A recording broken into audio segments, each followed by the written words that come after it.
Oh, there we go. Hello, everybody! Welcome in. It's good to see you guys. I hope you're doing well. Welcome in. Oh boy, it's gonna be interesting today. So, we got more Lady Layton, Katrielle, and the Millionaire's conspiracy. Okay. I'm gonna be honest, I had no idea what we were gonna play today, so I was just like, you know what, let's keep going with Katrielle. So we have Pokemon Katrielle, and then, next week, it's gonna be a little weird. It's gonna be actually pretty interesting. So, next week, I don't think I'm gonna stream, Saturday and Sunday. Because I gotta, yeah, the model, yee, it's the model. I'm trying to use it more because my PC is, like, not screaming at me as much. I mean, it's screaming now, but, like, not as bad compared to, like, a while ago, thank God, but, we'll see. We'll see what happens, we'll see what occurs. But basically, I most likely am not gonna be streaming Saturday. Sunday, I'm not streaming because I have to get myself ready to move again. I'd be moving over and over again. I gotta get moving. So I gotta get ready for that. That's fun. So we're most likely gonna do Pokemon Friday, so that way we can cover that, and then Monday I might be able to stream. We'll see, depending on what happens. Maybe, maybe not, I don't know. That's when I'll be in my other place, so we'll see. It depends. It depends, so. Hopefully we can get through, you know, next weekend won't be as bad. So it's been a little bit weird, but so right now we're gonna be streaming like Katrielle, Pokemon with Feeny, and then art stuff, which I think art stuff is gonna mostly be either me doing simple art studies or just me being simple. Hello, Zero! Welcome in! I hope you're doing well. Thank you so much for stopping by. Hello, hello! So basically, yeah, no stream is gonna be happening on Sunday. Most likely no stream on Saturday because I gotta finish packing everything. We'll see what happens. Who knows? It'll be great. Also, I think I heard Pupper, and I think she wants to go out very soon. So I might as well do that now, right before we get into the game. Yeah, we should be good. Give me 1 second to grab the dog.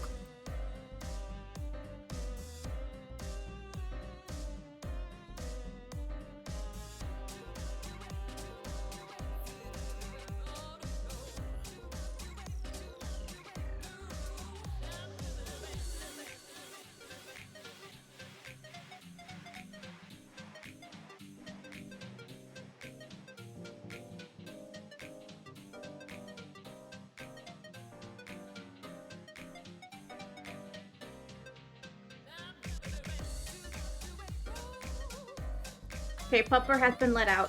Pupper is, I'm gonna have to wait again to see when she comes back, but Pupper is, probably gonna be angry and wants to be let back in a few minutes, but it'll be fine. Also, just to also give a sort of fair warning, I might not be as available to stream in the next few months.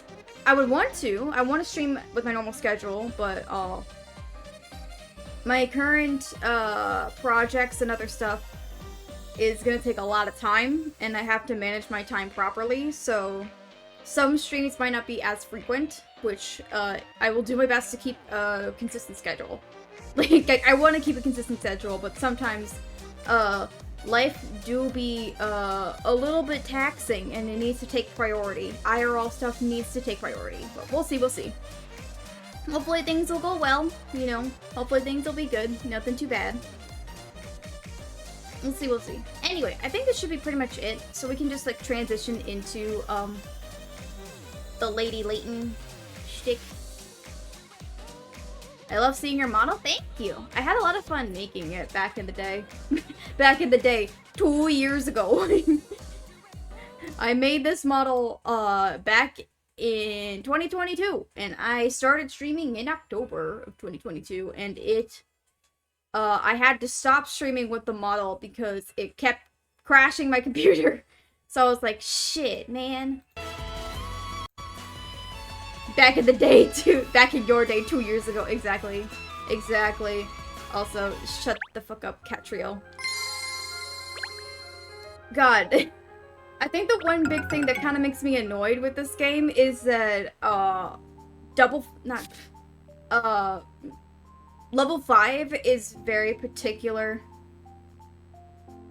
Converter, please. I just want to I just need to get a new PC. I'm wanting to get one when I, get a bit older. I have to, like, save some more money, but, like, I will get one probably for my birthday, next year. That's my goal. That's my goal. So, that's my birthday present to myself is, a nice new computer with better hard drive, better, like, everything, making it look nice and all cool. It'd be great. That's my goal. Anyway, I've been having problems with this fucking game. So, if you don't know, the Layton games are developed by Level 5, and I've not talked about this a lot, but the Layton games are really particular with being copyright. Not like copyright striking, but like content being muted. So every time I play like a Layton game, I have to play like Houdini physics with the fucking stream VODs because the VODs will be muted in certain segments for like 3 minutes because they contain a Layton song. And, fun fact, and, you can't recover that audio. There's no way to get that audio unedited unless you do what I do, which is do some Houdini shit. And in my opinion, it's kind of annoying that the thing, like, I understand it, like, copywriting making it safe. I understand it. You don't want any copyright issues.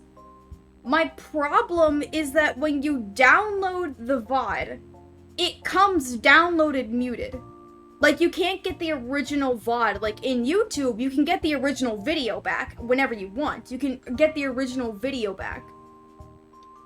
But with Twitch, you can't. Once it's, like, considered muted audio, that audio is gone until you do some Houdini shit. And it kind of fucking annoys me that Twitch won't allow you to download the original version and just, like, you know, you don't have to you can keep muting the original audio, but, like, you can't download the original stream with the original audio. The audio will be considered lost media. Yes, essentially. Like, it's lost media. So I have to do Houdini shit to get it to work right. And it pisses me off because it almost exclusively happens with the Layton games. And the thing is, they copyright at the weirdest points. Like the weirdest points. Some points I'm like, okay, yeah, that makes sense. They're, like, the audio's going on. But, like, I'll be actively talking. I'll be actively, like, doing my shtick. And they're like, nope, you can't do it. Nope. Mute for 3 minutes. 3 minutes. And I'm like, why? Why? And the funny part is, that same song that they're muting will continue on after the 3 minutes, or before the 3 minutes. So it's like, you muted a section of my VOD for no reason. Why? Anyway, dog is barking. I had to yap about that. Give me 1 sec. I be yapping. 1 sec.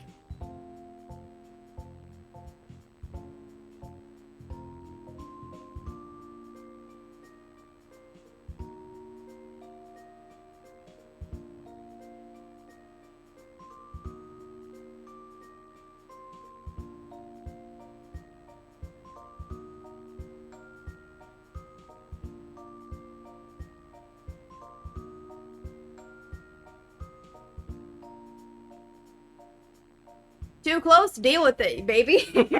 You can't deal with it? It's literally, what do you want from me? I can't do much past it. It's yeah.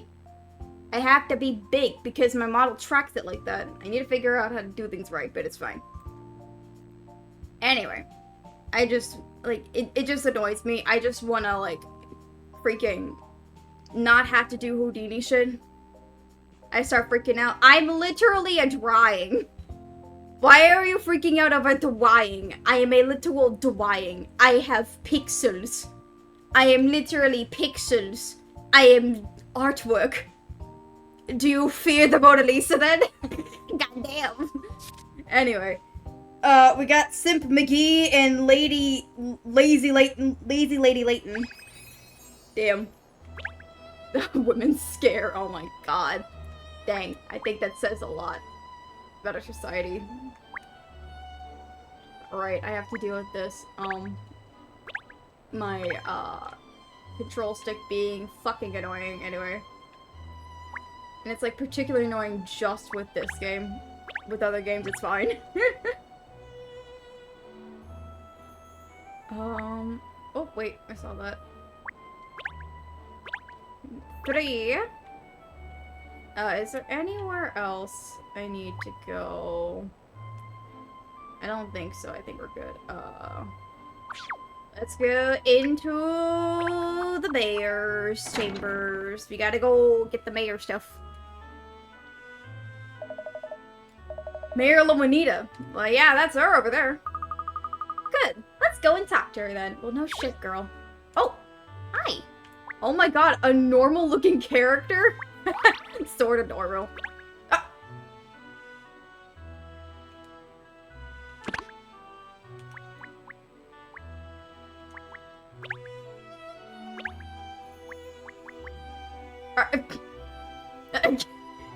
Okay. Sure. Sure. Okay, that's a very, particular, item. Why is it here? Why is the mask here of all places? We already have trauma with that. What the fuck? Why is that here? What is this game? People beef. How does she have the mask? Now I'm suspicious of her. Like, I'm like, oh, she looks normal. Wait a minute. She now has the mask. What the flying fuck? What the flying fuck? Ma'am. Madam, how do you have this? Anyway, I guess we'll speak to you. You have one hair swoop over the eye. That's a little bit concerning. Mayor Juanita, sorry to bother you when you're so busy. Inspector Hastings, CID. Inspector, I'm pleased to finally meet you in person. And your colleagues are? Ah yes, these 3, well, these 2 and the dog are from the Latent Detective Agency. The Latent Detective Agency. That's right, I've enlisted their help on this case. Miss Layton has proved herself as extremely capable crime solver. Only the other day, she helped solve a very difficult case for us. The difficult case of what happened to count one of London's hands that was easily solved by literally asking the one person who worked in the clock tower and saying, hey, what happened? And he's like, I broke it! It's a pleasure to meet you, Mayor Juanita. Katrielle Layton, at your service. Feel free to call me Kat if you prefer, or Katrielle, I don't mind. Why, he built like a thumbs? No! You did not bring up the fucking thumbs. Oh my god. Not the thumbs. Oh my god. Oh my goodness. And I'm Miss Layton's loyal assistant, Ernest Greaves. Oh my god, my grieves are gonna be grievances with you, good sir. Yes. Hello, Ernest. And your dog, is she also part of the Layton team? Absolutely, although she is a he. Cheryl performs police dog duties for us. He is indispensable to the work we do. Like the Easter Island hits. Okay, that's a little bit more decent, but like not the thumbs. She! Like he angry. Well, that's good to hear, because the success or failure of the Riverside Festival really hinges on resolution of this case. Oh, she angry. In fact, I hope you don't take offense, but I'd just like to see your skills in action by having you solve this puzzle. The why. The why. She's like angry, where she's like, solve this puzzle, and it's like, okay. A boy and a girl are lost in a puzzle. Guide them each in turn along the paths until they meet. Switch between the boy or girl to move with L and R and move them with directional buttons. Yay, that's so much easier to work with. When they tread on a switch on the ground, any gates with matching flowers elsewhere in the maze open up. Okay. So I have to get them in the middle.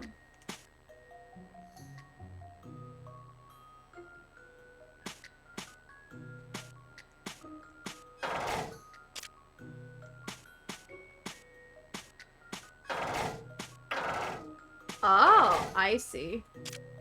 And you have to swap them. Oh, okay. They have to stand on the button. So we're gonna have you.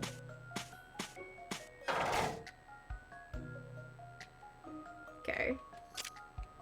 Oh, it switches like that.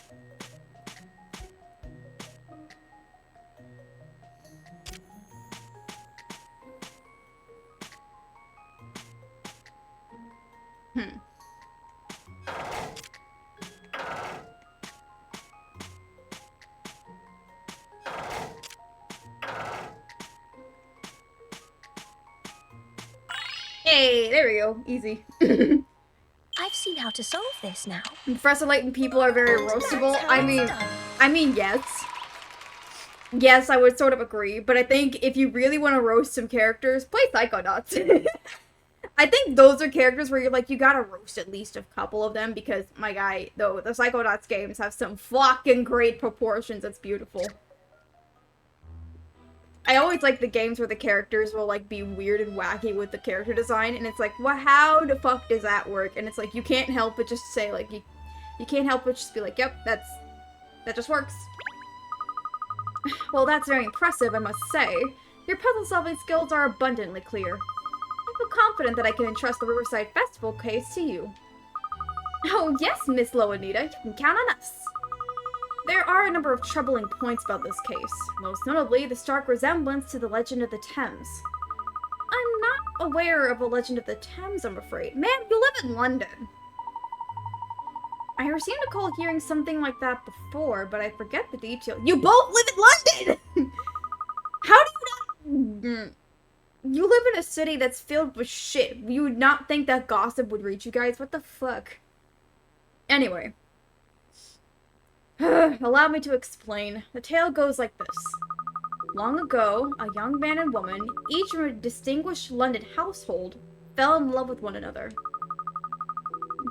However, the two families were enemies, so the couple's love was forbidden. They were forced to arrange clandestine meetings every night, each coming as close to the other as they could on opposite sides of the river. The woman's father learned of their activities and arranged one stormy night for her lover to be pushed into the river. What a stinker. Stinker! He just murdered somebody! Yes, what a stinker to hear about a murder! Okay. Wow. Jesus, okay. The current was too strong for the man, and he was swept away to his death. Witnessing her lover's tragic end, the woman was heartbroken and threw herself into the river as well, ending her own life. I see. It's said the couple's bodies were found days later, locked in an embrace. From then on, the ghosts of the couple were believed to draw young lovers to the river on clear starlit nights they lament their tragic fate. So, to appease the uneasy souls of departed lovers, a festival was established. And that's the origin of the current Riverside Festival, I presume? A morbid way to start a festival, I would say. Jesus Christ. Men see woman in suit and they're like... Jesus Christ. Or just people. I mean, in general. Like, I'm not gonna deny it. That's right. It's a terribly sad story, but in the end, the couple were reunited in love. I can definitely see the vision. I ain't lying. I'm not saying she ain't cute. She got a good design. I ain't saying that she looks crappy. I'm just saying, people got a type. I'm just saying. Some certain tropes are always going to lead to attractive characters. I'm just saying. Just saying. Which is what led to the belief that gazing at your loved one across the Thames will bless your relationship with good fortune. I don't think that would lead to good fortune. Scientifically. Alright, okay, I can't, yeah, I can't say shit about that. Sigh, do be a beautiful woman. Lane characters are either attractive or built like a 4-year-old drew them. Leave my stash and scarfing alone, man. Leave my freaking leave my fucking Josuke alone. Leave my Josuke alone. Leave Josuke alone. He's my boy. Yes, that's the idea behind the Riverside Show of Devotion, which is happening tonight, of course. Yes, the Show of Devotion. Someone died! Jesus, people be stupid. Anyway. Oh, don't you fucking start. Oh, of course it starts again. Shut up. I know what is happening. I hate it.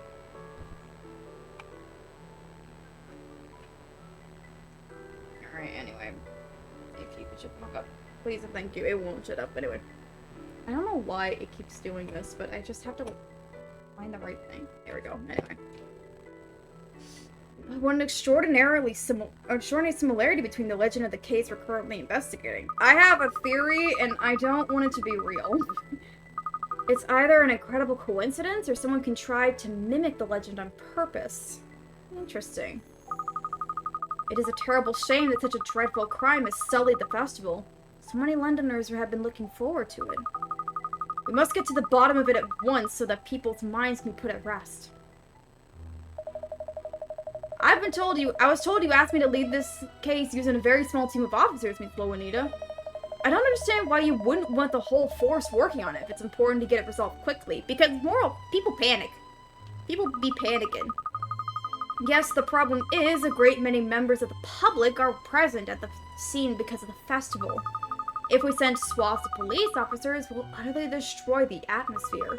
After all, we're not even sure if it's a murder, an accident, or an unaliving, because the word doesn't like it. I should like to avoid alarming the public by keeping the investigation as low-key as possible. I see. Still. Inspector Hastings, everyone tells me what a talented police officer you are. They do? Yes, I hear you're dedicated and passionate about your work. One of the most admired detectives at Scotland Yard, I believe. Which is why I know I can rely on you to carry out this investigation swiftly and discreetly. Well, I don't know what to say. After such high praise, I can hardly turn you down, can I? Thank you, Inspector. And I'm grateful for you too, Miss Layton, and your assistant. Now, I'm afraid I'm rather busy. After the show of devotion tonight, the mayor always makes a speech. Of course, yes, we'll let you get on. Thank you. The festival is very close to my heart, so I do hope you'll get the results soon. You just leave it to me, Miss Loanita. One of the most admired detectives in Scotland Yard? Yeah, she said that's just pretty him up. He's certainly dedicated and passionate about his job, but that's something of an overstatement, isn't it? Just a bit. Shh, you Miss Layton! Katrielle's like, this guy is shit. Fuck off.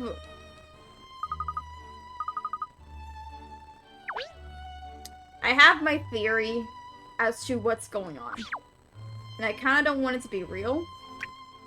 But I think it's gonna be real. Oh, it's you. Emiliana, hello. Hmm? Hi, miss. You're that so-called detective who thinks you solve cases with gut feelings and instinct, aren't you? Uh-oh. Drama. Do I know you? I'm Emiliana Perfetti, forensic analyst and Perfetti. profiling expert. Emiliana Perfetti. At least she got a normal first name. Like, Emiliana sounds nice, but Perfetti. Unlike some people, I base my deductions on hard evidence. Facts and figures. Well, that all sounds very impressive. Yeah, impressively stuck up. Anyway, I'm investigating this case. To be perfectly honest, your involvement is a headache I could do without. You should just leave it to the professionals. The mayor said we could help. Shut the fuck up. Well, as long as the case is solved in the end, does it matter if it's facts or fortuity that get you there?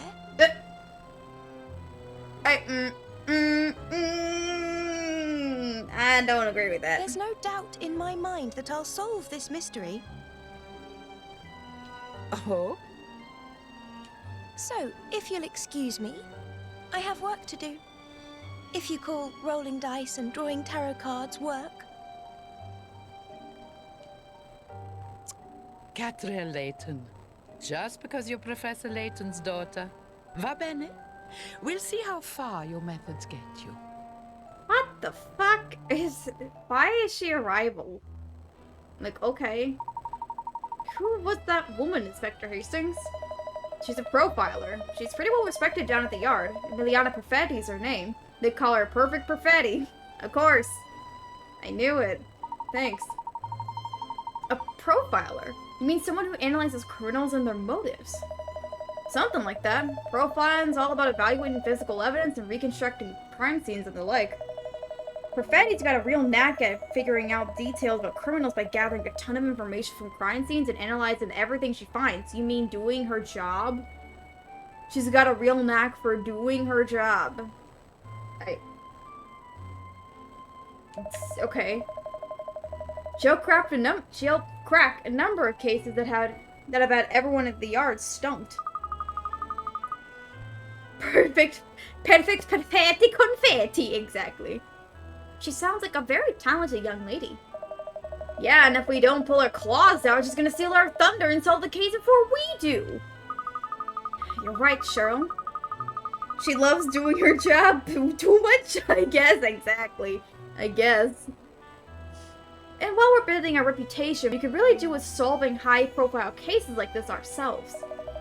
Well, I'm gonna head back to the yard and see how the investigation's progressing. What about you? I think we'll start by heading to the river where the incidents took place. Alright, well, thanks, Kat.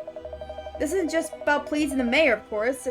It's about allowing Londoners to enjoy the festival. I hear you loud and clear, Inspector, so we'll be running along. The bike. I think we got it thick here, so should be good.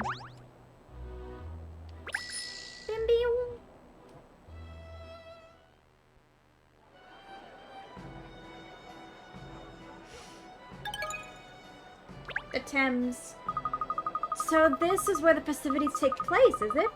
There's more going on than I expected, actually. Oh, look, ice cream. Later. Yes, all right, Cheryl. I was only joking. Investigation comes first. I know, I know. Ooh, freshly baked muffins. Just smell that. Joking, were you? Really? You wouldn't know anything about what had happened, would you? You wouldn't know anything had happened, would you? Everyone seems to be having a jolly good time.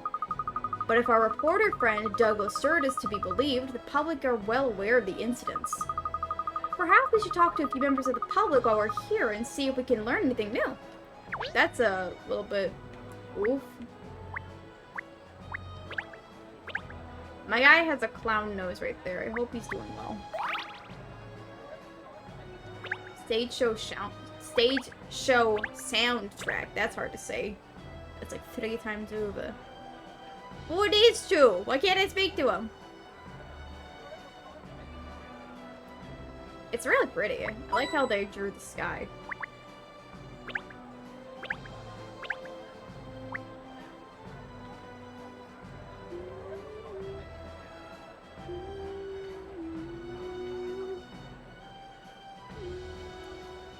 See Big Ben in the distance, which has a hint coin. Big Ben, how do you have a coin up there? Sir? Alright, speak to you. Have you heard the rumors about what happened this morning? They say some fiend was shoved into the river, and then a lass chucked herself on the other bank. Tis just like the legend of the Thames it is. I used to sing sea shanties about it. When I was a lad, the words are hard to speak with. Now I'm here, I just found out about something called the Riverside Show of Devotion going off this evening. It's sad about the missing couple and everything, but I still want to enjoy the show. Yes, this couple went missing. Not my problem. He literally said, not my problem. This song, it sounds very similar to the, something you'd hear in, like, Miracle Mask, I think. That's, like, it sounds similar to Miracle Mask to me. Oh, wow! Oh, wow! This is the Riverside Festival? I can't believe it. It's the best! Best Benji? Oh. Best. Okay, cool. I know! Isn't it just the best? I suppose it is the most famous festival in London, mind you. I heard it was really boring, though.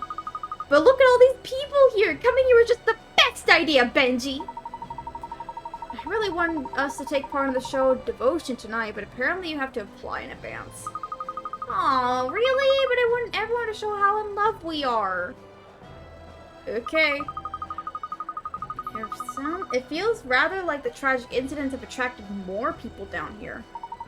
Yes, it was something of a low-key affair before, Riverside Festival. I think perhaps not very many people were really aware of it. So it seems that since people got wind of the incidents, they decided to come down and see what the festival was all about. That's poor taste, that is. Well, it's the way of the world, Cheryl. It's only when things make the headlines for whatever reason that people realize what they're missing. True, though. That's actually a very true statement. Okay, now, Kat, you lost me. You said something really good, and now it's like, much like how these great people are all in the presence of a great detective at this very moment. Shut the fuck up.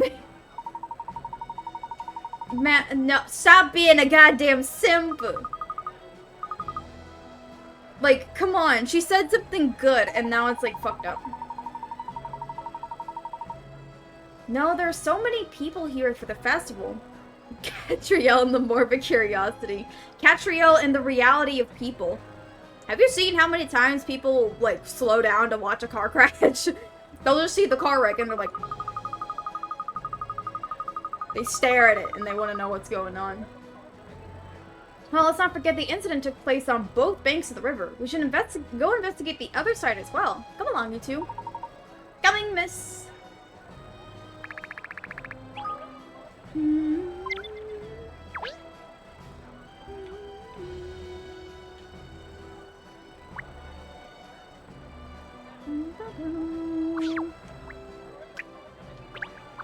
Bum, bum, bum. Bum, bum, bum. So this is where the missing woman threw herself into the river, then. It's dead quiet on this bank compared to the other side where the festival's happening. Yes, but there are plenty of passerbys. Someone may have seen something.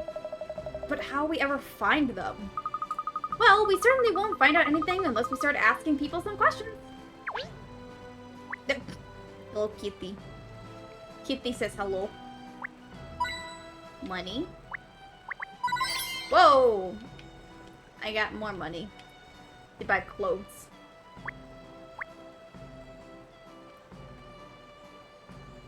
Nothing here, okay.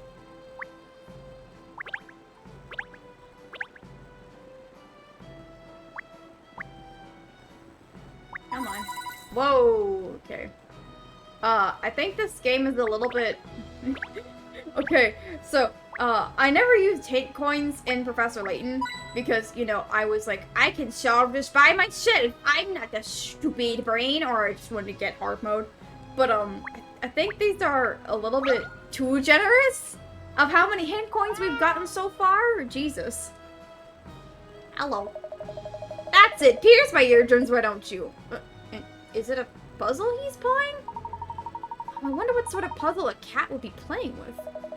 Yeah, a cat with a puzzle. Never seen that before. Alright, Pinstripes, I'll show you how it's done. A cat with a puzzle. Cute. Bringing up the rear. After 5 friends arrive in a ranged meeting spot, they each described what they could see ahead of them on the way. Here's what they all said. I could see because we were walking together. I could see a few people in front of me. D was walking in front of A. I didn't see anyone. And then B was walking behind C. No one overtook anyone else on the way, so everyone kind of stayed in the same position. Who arrived last?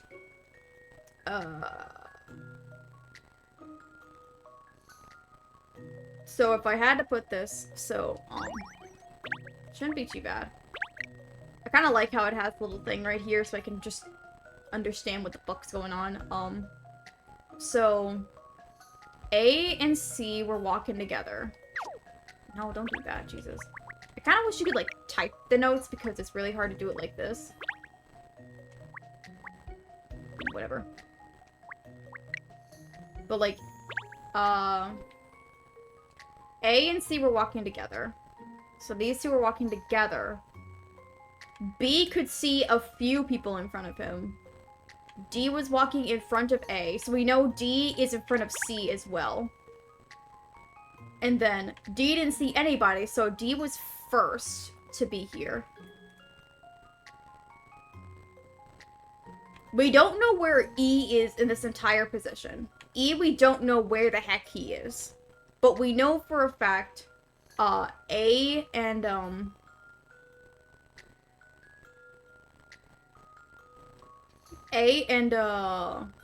we go. That works, actually. That's really hard to draw with just the mouse pad, it's fine. But anyway, A and C were walking together, so they were, like, right next to each other. So, B is the only one given information where he could see a few people. But, since we don't know where E is, I'm tempted to either say B or E. Because we don't know where E is. No one mentions where E is.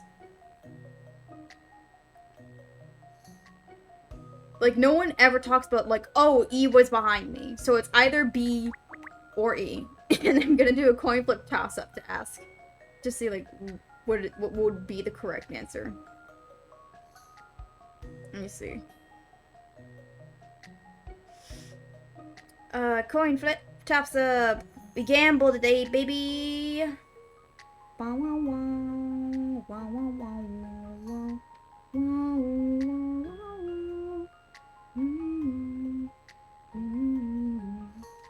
Yeah, actually, yeah, it has to be E. Because he saw B was walking, so yeah. E was I last. eat puzzles like this for breakfast. Bark. I ain't nothing but a hound's dog. Why do you sing? I'm questioning that. Oh, to be so laid back. Yay. There, done it! Haha! I was wondering where this monkey got the puzzle from in the first place. Oh, doesn't help.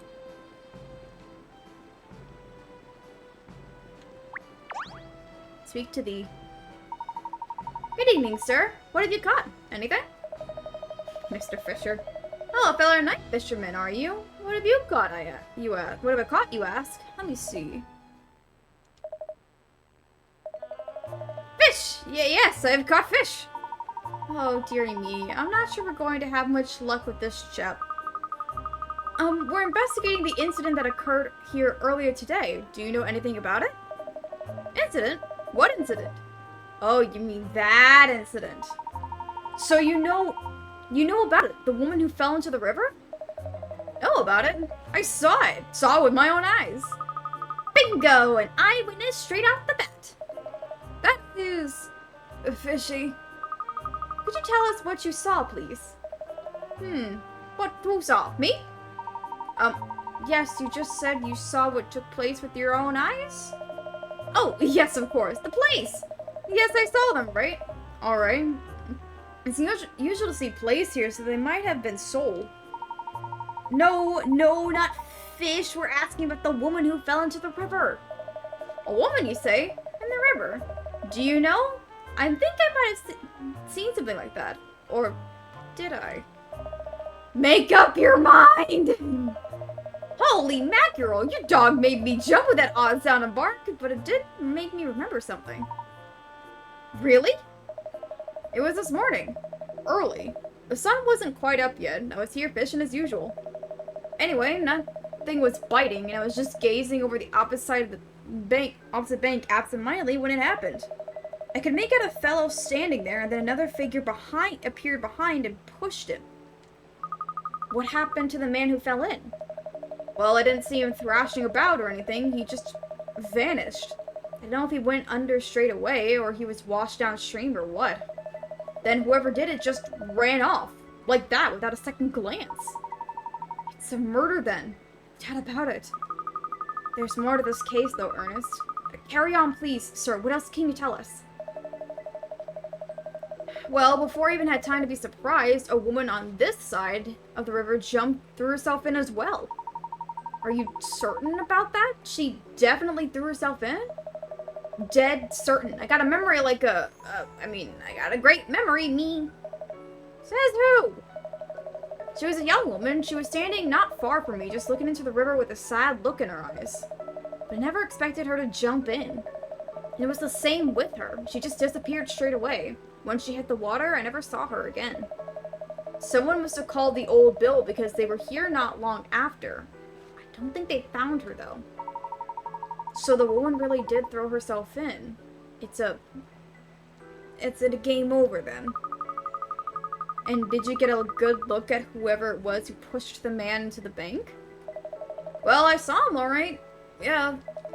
But I couldn't really tell you what they looked like. The river is wide here, you see? It's a fair old distance to make out any distinguishing features or such like. So you couldn't see the culprit's face then? Sorry, not at all. I couldn't even guess the person's height, let alone describe their face. I see. Well, you've still gotten us a very valuable statement, sir. Thank you. You've been a real help. ELL? Oh, have you spotted some? Don't worry, I'll grab the bait. We'll hook them together.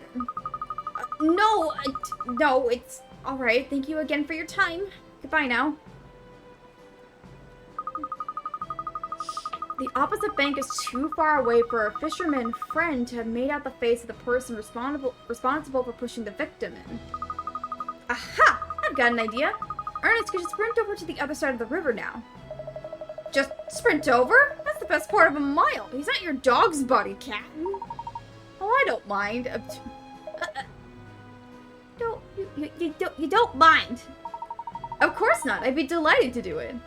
Are you barking? Oh, now what are you grinning like that for? Have you forgotten the legend? Oh my god. How much of a simp are you, my guy?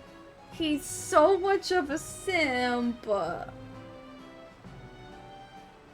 How big of a simp are you? Come on. Oh my god. As quickly as you can, please, Ernest. Oh, that was a bad case of puppy love. More like annoyance.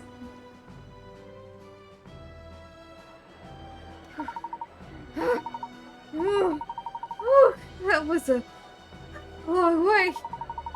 Now then, Miss Layton should be just over... Yes, there she is. Yeah, Miss Layton!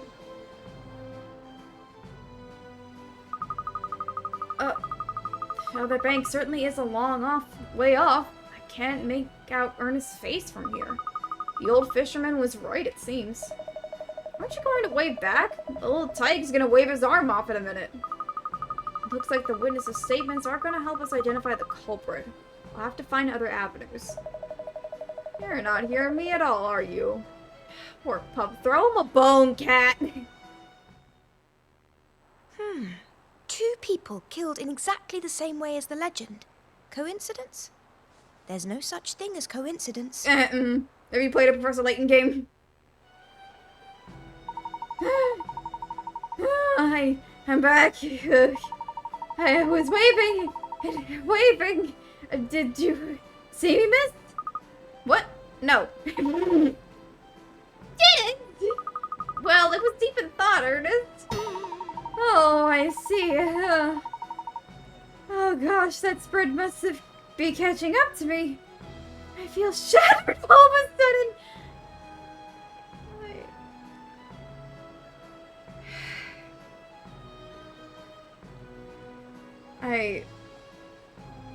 We've had how many Layton games where love has been a constant aspect in, like, a multitude of facets. The second game, a literal tragic story of love. The fifth game, the third game, a tragic story of love. The fifth game, a tragic story of love. Now this game. Whoa! The romantic tropes, baby. Let's go. I'm like, why? Like, come on. I hate this trope so goddamn much. I'll be just starting pinstripes. The road to true love is never easy, they say. Don't encourage him. Jesus. Jesus, alright, anyway. Yeah. Oh, there's no time to catch your breath. We have to find out more about the victims now. Both the man who was pushed and the woman who threw herself in were residents of Chancellor Lane, according to what Inspector Hastings told us. This is gonna be long, yep. It's gonna be a long time. And, judging by information, they ain't gonna confess, which is gonna be fucking annoying, like, come on. So let's head back there and see if we can find anything that might be useful. Okay. Well, that's cute.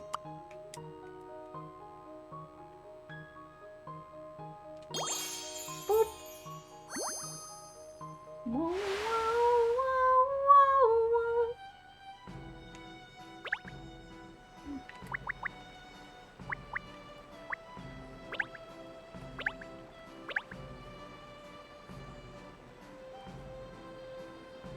Alright, we gotta head back to this spot. We gotta go to Chancellor Lane. We gotta go back to our road. You got anything for me? Let's see if these guys have puzzles. Because in old Layton, they would have puzzles, like, if you ran back.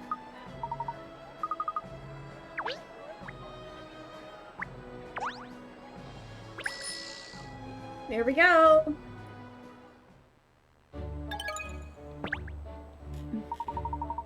It's a rather funny coincidence that both the man and the woman lived here on Chancellor Lane.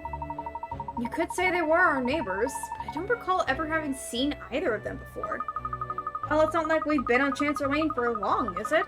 I'm sure we wouldn't recognize the majority of our neighbors. Also, we don't know what these people look like, so how do we know if they are, like, how do we know them? Anyway, let's see if anyone else on the street has information for us.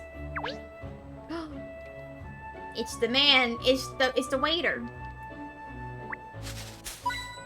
Money. Oh, they fixed the lunch. They fixed the Big Ben. Yippee! Oh, puzzle. Look, yeah. They have to lift. They have to lift the dog up, being like he needs to be seen. The puzzle will float away. B. You've been given 2 different shaped stars. One on the left is pointy and the other is a flower shape. Can you use both of these to make 5 circles? Make 5 circles? He's levitating. He can talk and fly. True.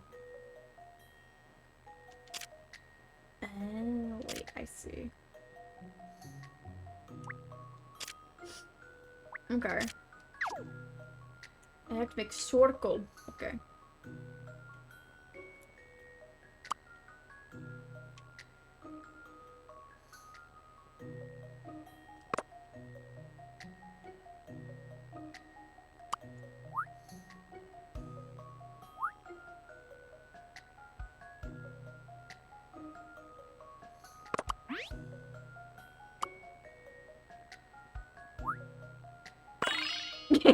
That was an easy puzzle. This is an interesting one. I was like, Puzzles wait. are made for solving. That was really easy. Holy fuck. I didn't even get them aligned right. They were just like right there. Damn. Congrats, Cat. You did well. Maybe we could just keep the dog. Can the dog be the protagonist, even though he kind of is a little bit annoying? Like, we can keep him, right? Anyway, speak to you then. Hello, puzzle. Good evening, madam. I was wondering if you might spare us a minute to answer some questions. Yes, what about? Have you heard of the couple who live here on Chancellor Lane that went missing this morning after falling into the Thames? Vic and Tim, you mean? Yes, I heard. It's so awful. Do you know them personally? Oh yes, they're very well known around here. They're both performers, you see. They love the limelight, those two. Like this. Here's a puzzle. Thank you. Oh. There's a silhouette of someone standing in a pitch black stage. They're waiting for the lights to come on so they can dazzle the audience. King lighted the whole stage with only 4 spotlights. The lights change direction when they hit a mirror. Select a light to switch on and off. Oh, I see. Okay. Can't do that. None of these ones.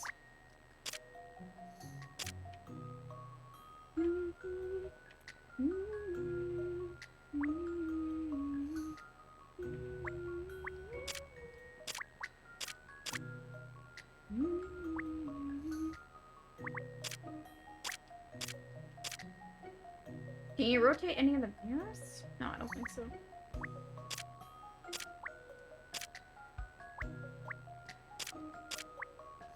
Oh, that's what I wanted. Yeah, that one.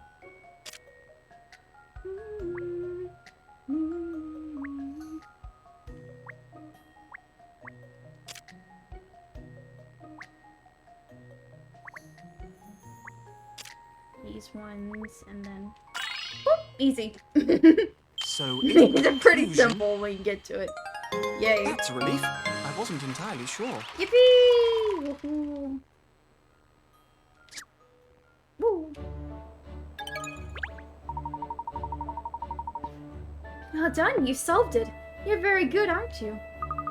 Can you tell me more about the couple in question now? Yes, Vic and Tim are both star performers in musical theater. They're both actors, you mean? Yes, and very talented singers and dancers. They have the insatiable... inimitable. I can't speak that word, that's hard. Inimitable stage presence only natural performers possess. Words. It's a terrible blow for the West End, this. There's a suggestion that Tim was pushed. Do you think it was possible if someone bore a grudge? Tim? Oh, I can't imagine so. He was such a mild-mannered fellow. And I saw Vic just the other day. She didn't seem any different to normal. I just can't believe she would throw herself into the river. Really? You saw her yesterday? That's right, at Lipsky's Patissier. Oh no, I gotta speak to him. Vic absolutely adores the cakes there. I can't bear when I think of Vic's face lighting at the prospect of Alex's cakes. I have to believe they're both alright. They'll be found soon, surely. They'll just pop up again somewhere, won't they? Let's hope so. Well, thank you for your time, madam. Oh, you're welcome. I'll just keep on praying for a miracle. Would someone be so excited about cake only a day earlier really have thrown themselves into a river the following day? It could have been a final farewell treat to herself? That's fucking morbid. Of course it couldn't. No matter how depressed you were, delicious cake would bring you back into a brighter frame of mood. Kat, I don't think you understand what depression is. Not everyone thinks like you, Kat, thank goodness! Well, I believe it's ascertained that Vic paid a visit to Mr. Lipsky's yesterday. Perhaps Alex might know something useful. Yes, you're right, Ernest. We should go there at once and see what we can glean. If he still has some cake he sold Vic's yesterday, we obviously have to sample it. How did I know you were going to say that?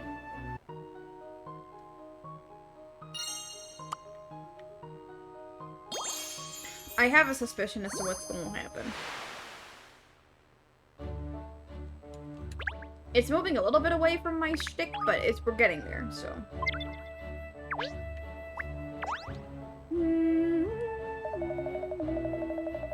Ciao, bella signorina. Oh, hello. I am sure Miss Layton doesn't appreciate your overfamiliar tone. kind of you. And good evening. Jesus, my guy. It's always that thing where, like, simps get so angry that they, like, basically just are really rude. It's like, bro. Alright. Have you heard about the couple who went missing at the Thames this morning? Of course, Vic and Tim are both regular customers of ours. I see. They come here together on dates, you mean? No, they always come with friends. I don't think I've ever seen them on their own as a couple. Really? Huh. Well, thank you for your time. You aren't dining with us today, Signorina? It's such a shame. Well, don't be a stranger. Ciao, ciao. Intriguing. I'm actually gonna go to... yes? Hello again. What can I do for my favorite waiter? Hey, I have a small problema I was hoping you could help me with. You see, recently we have started to offer diners a special ideal meal service at the restaurant. They tell us exactly what they like, and we create the perfect assortment of dishes for them, but it isn't going so well. Dare we inquire as to why? Well, our chef is a world-class cook, but he isn't good at understanding what customers want. But with your powers of deduction, you could devise the perfect menu for any of our diners. After all, you are a detective. It's your business to work out things about people, no? I see. I think it sounds fascinating. Jump in head first, why don't you, cat? Alright, we got a first minigame. That's cute. That's cute. Sir, most detectives don't do that. They don't, but I can appreciate my guys like, I wanna know though. I think it's kinda cute.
I feel like I'm close. I'm just like missing a bit more. Wait, what if I did like this?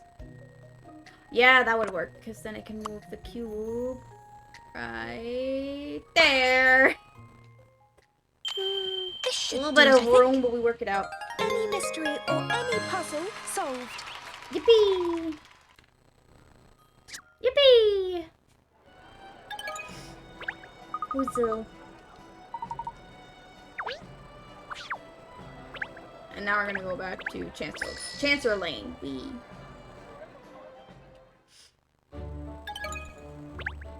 At least it allows you like go back and forth between them whenever you want, so that's a fun thing. That's like a nice thing.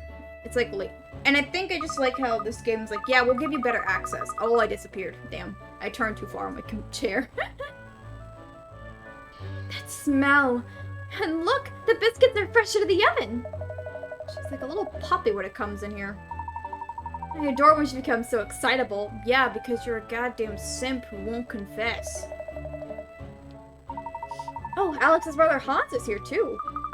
Perfect. We can ask them both if they have any information. Just both of them. Money. Money. Puzzle, of course. Edible puzzle? Does that mean I can solve it by eating it? That'd be funny. Robots take the cake.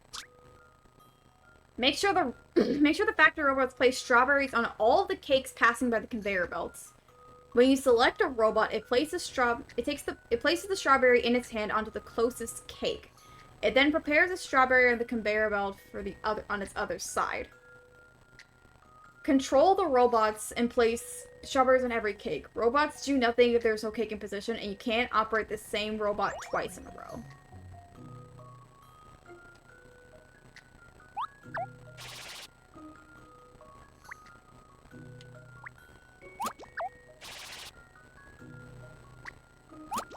I see, okay.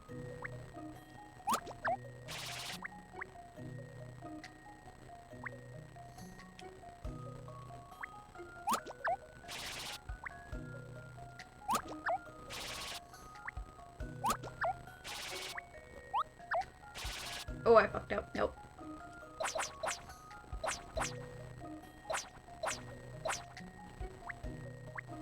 Gotta do this first.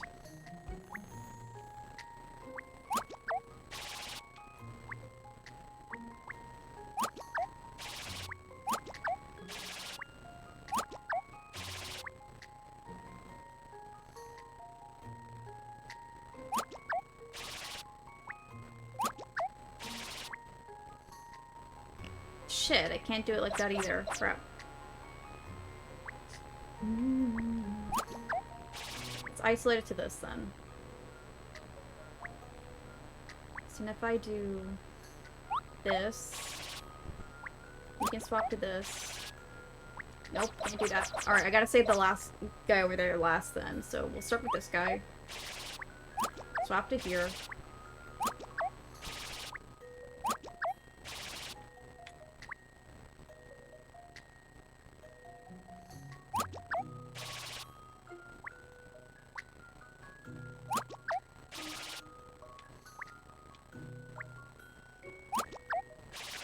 This, that, this, and that. There we go. We got it. Yippee! If you'll The entertain middle my robot was a idea bitch. here. Still no patch on Miss Layton, of course. Yippee! Easy peasy. Extraordinary. Yay! I love how childish these characters are. Like, come on. Cat, you don't deserve shit. You didn't do shit. Ernest fucking earned that. Ah, Ernest. Fucking earned it. Anyway. Speak to Hans! Good evening, Hans. Ah, Bonnie Layton. I'm sorry about Big Ben incident. I learned my lesson. This is about something else, actually. The couple who went missing in the Thames this morning. Vic and Tim? I heard they were washed away in the river. Are they friends of yours? No, yes, I made some props for their theater production sometimes. You do that as well? I say, you are a man of many talents, aren't you, Mr. Lipsky? Do you maybe know something that might help us with our investigation? Perhaps they had some problem that you know about? Or they were worried about something? No, sorry, they never said anything like that to me. I didn't even know they were together as a couple. But they were. Well, if they are planning to take part in the show Devotion tonight, then yes. Show is only for couples, but I did not know they were going out. Really? They never told this to me or anyone else in the theater group. Maybe it was a big secret. Well, if it was a secret, taking part in the show Devotion would have somewhat blown their cover. No, yes, that is why I am surprised. Good to know. It was a lie. They aren't a couple. Hello, detective. Welcome. You come to buy some of my wonderful cakes? Yes. No. Oh, no. Actually, we're investigating a case, and I was wondering if you might have some information that could be relevant. This is in reference to Vic and Tim, by any chances? So you know them, Mr. Lipsky? No, yes, they live near here. I know their faces, and they come here often to buy my cakes. Vic is in love with my profiteroles. God, I can't speak the word. I can't believe they're both missing. Thames is a dangerous river. Vic's family are very shocked by news, I think. Do you know her family as well? No, yes, in fact, I just took order from them for profiteroles. Profiteroles, I can't speak the word. Really? They're ordering cakes when their daughter is missing? I thought it was strange, but they made order, so I delivered. And how did they seem when you made the delivery? They didn't say nothing to me. They just took the profiteroles and closed the door. Huh. Intriguing. My answer, no one died. I think the answer is no one has been killed. No murder, no game over. It's just drama, theater. Not half as juicy as those macarons, oh my god. Not now. Fine, alright then. Let's see if there's anyone else on Chancellor Lane who might have some information for us. Perhaps we could head back towards the office. Someone around there might know something.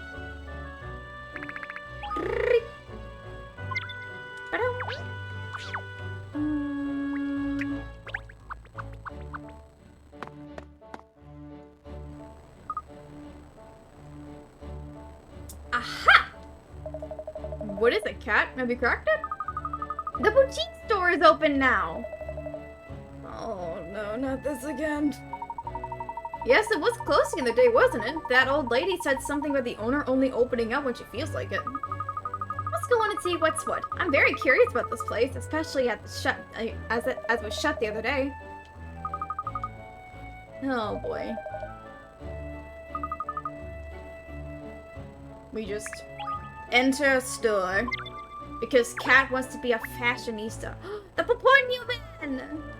Paponyos!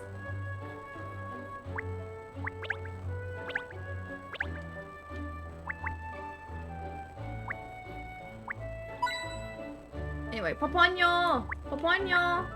Sounds like I'm saying Ponyo from frickin' Ponyo Fish in the Sea. Ah, you want to buy my Paponyo? If you don't like this Paponyo, I have other Paponyo! Plenty of Paponyos for you! Thank you, but no, thank you. You don't want my Paponyo? Okay then, how about a puzzle? Paponyo is wanted. Hoopla challenge. Ah, roll up, and take your chance at a game of Hoopla, but this is Hoopla with a twist. Not only do you get the hoops, you have to get the hoops to land over the pins, you also have to throw a different number around the hoops according to what color and shape they are. Use the 4 rings to place 1 ring around the each singular blue pin, 2 rings around each green square pin, and 3 around the star red pin. Okay. Alright, okay, it's one of these. How big are these hoops? Oh, they're pretty big, okay.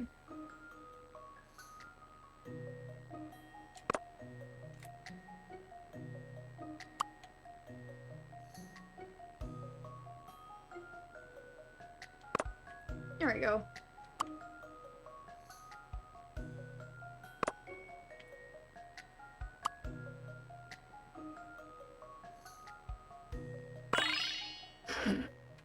So, in conclusion, Oh, thank goodness I got that right. beautiful. Not too hard.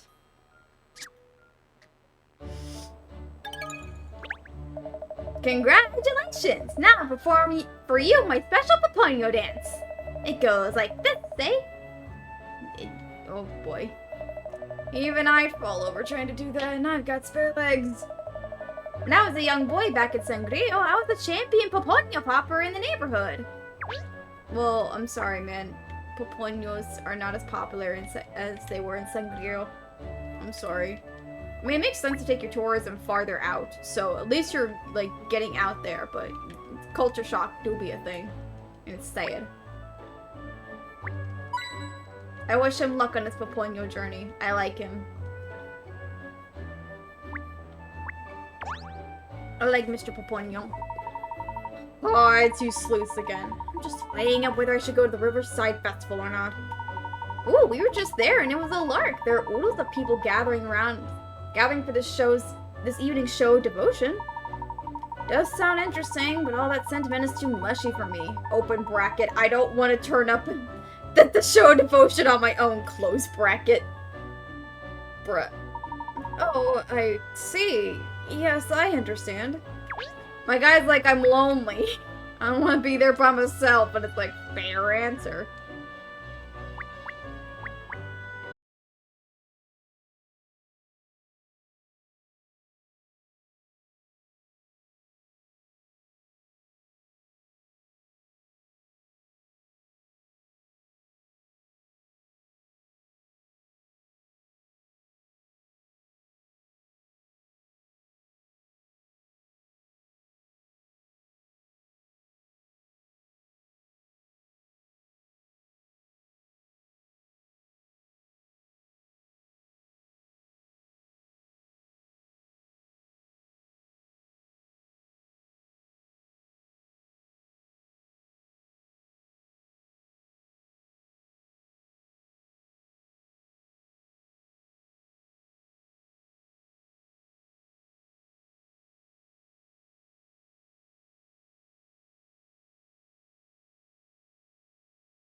Oh, good evening. Doing a bit of shopping, are you? It's the last day of the Riverside Festival, isn't it?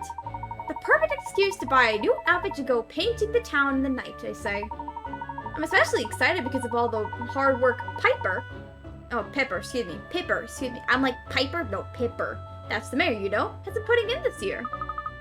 Mayor Loanita? Are you friends? Oh, dearie me, yes, we go back a very long way. She was often at high society dues with her father back when I was a young spring chicken myself. So Loanita is from a wealthy background. Yes, I must say she managed the family affairs wonderfully since her father passed away, a credit to her name. I confess I was rather stunned when she announced she was running for mayor, even more stunned when she won. She certainly gives the impression that the proper governing of London's affairs are very important to her. Oh dear me, no! I don't think that's the reason she stood at all. I think it's fair to say the whole reason she wanted to become mayor was to make the festival even more festive again. Really? What do you mean exactly? I know, she seems like a quiet thing now, doesn't she? But it wasn't ever so. No, back in your younger years, she loved a good knees up. She doesn't give that impression now at all. Well, her desire to promote the festival is much more than just a personal win. She has a good heart, that girl. She wants to see the people of London enjoy themselves.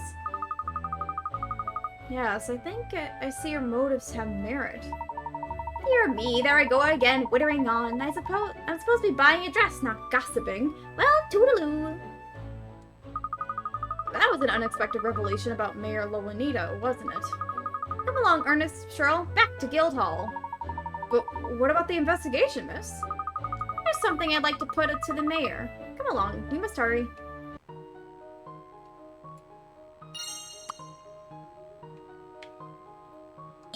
Beep. Boom, boom, boom, boom.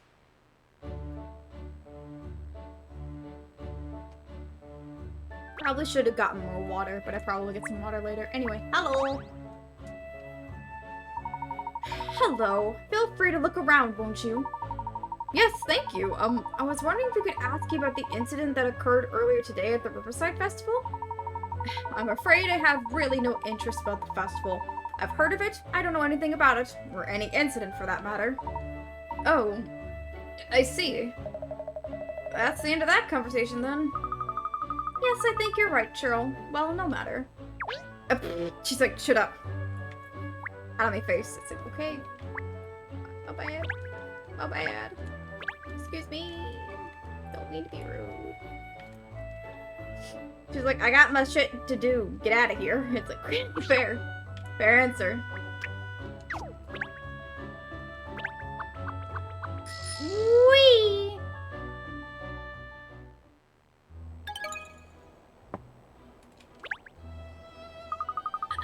Hello again. It is again, isn't it? You were here earlier, I think. Yes, that's right. We'd like to speak to Mayor Loanita again. Oh, I just took some papers to the mayor in her chambers a few minutes ago. Oh, she, has a visitor at the moment. A visitor?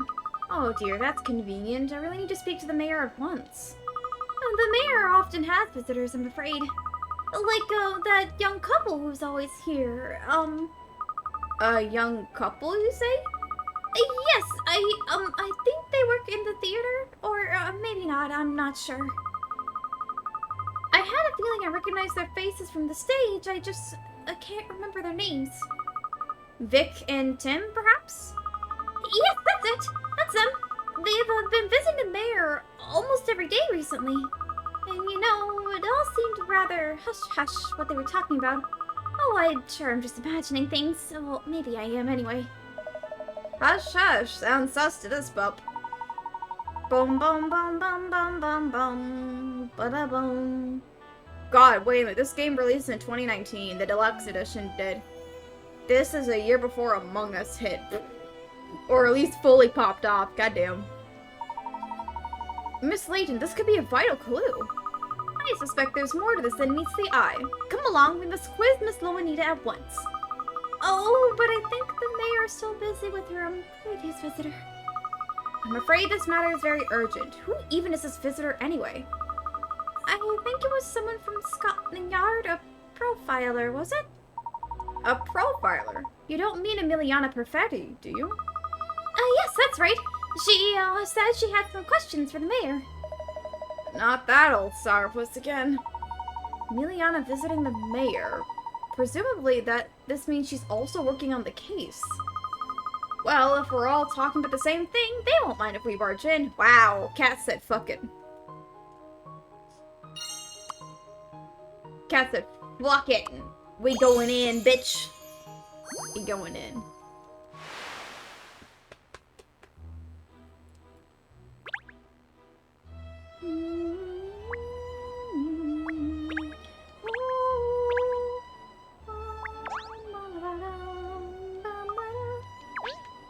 They do this. I have a. This mystery is pretty simple. I'm gonna be honest. Like, it's like, okay, cool. Like, I'm gonna be honest. So far, this game has not, like, impressed me. Which is sad because I like the Layton games and how they, like, do some fun stuff. Oh, hello. Excuse me, this is a private meeting. Oh, Miss Perfetti. I'm sorry, we weren't expecting to find you here. Huh? Is everything alright? It's clear you don't like me. Now, whatever gives you that impression. There's no point in trying to deny it. Your intonation betrays your true feelings.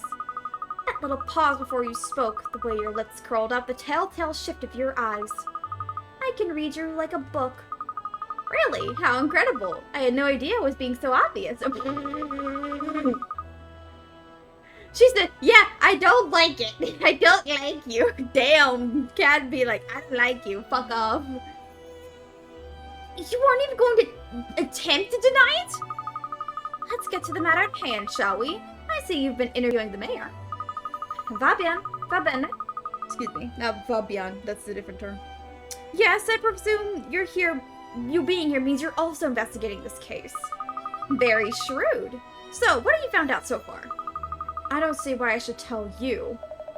That's right, because we don't actually want to solve this crime or anything. Allora, let's see if you're even worth filling you in. If you could solve this puzzle, I might consider it. Madam, you... If you don't like us, just say you don't like us. Come on. We don't gotta do this shit. Here are 9 people. Some good guys, some bad guys. If a good guy has a bad guy next to him, he'll point at the bad guy. Otherwise, he'll fold his arms. Whereas the bad guys always point at someone regardless if they're good or bad. Okay, so good guys will point if there's a bad guy next to him, then they'll point at them. But if they don't, they fold their arms. Okay. Oh, interesting. So immediately what we can do is just... My question is... Okay, so I'm guessing defining the next part is like anywhere, like connecting them. So they're like... These guys don't have a bad guy here. Which means if they don't have a bad guy,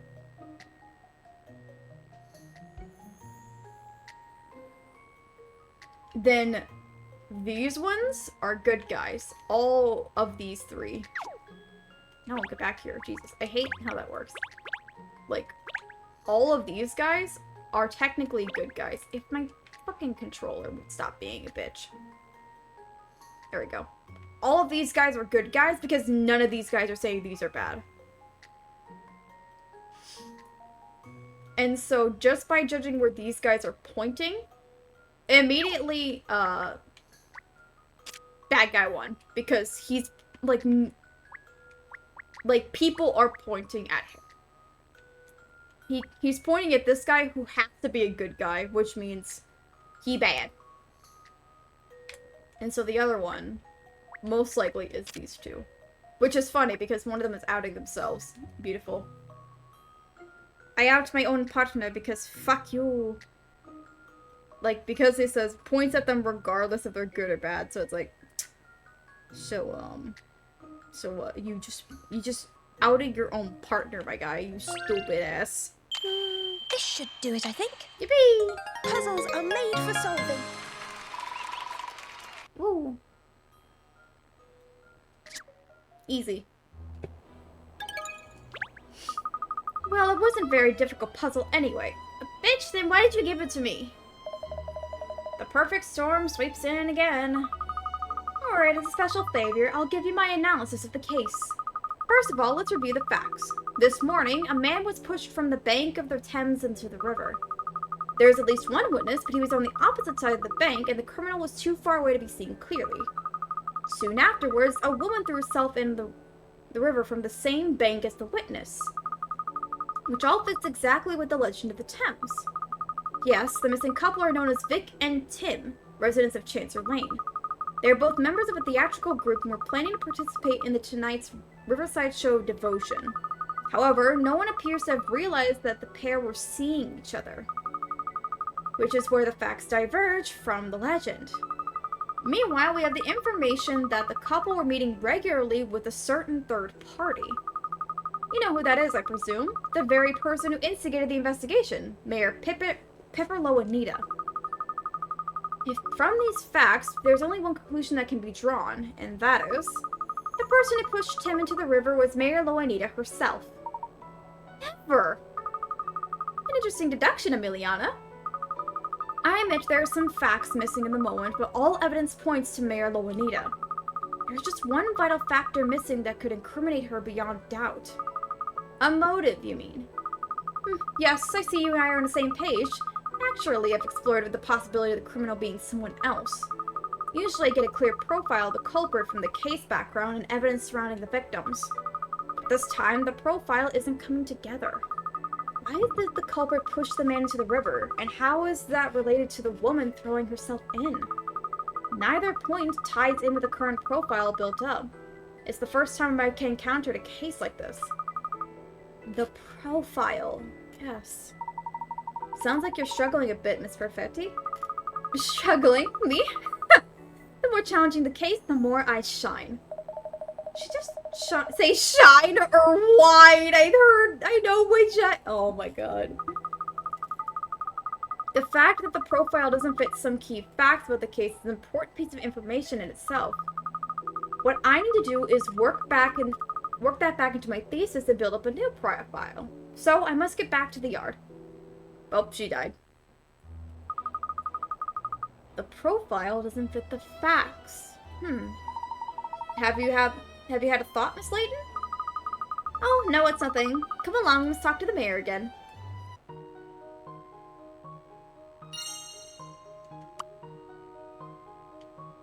Get in there, please. Yay, thank you.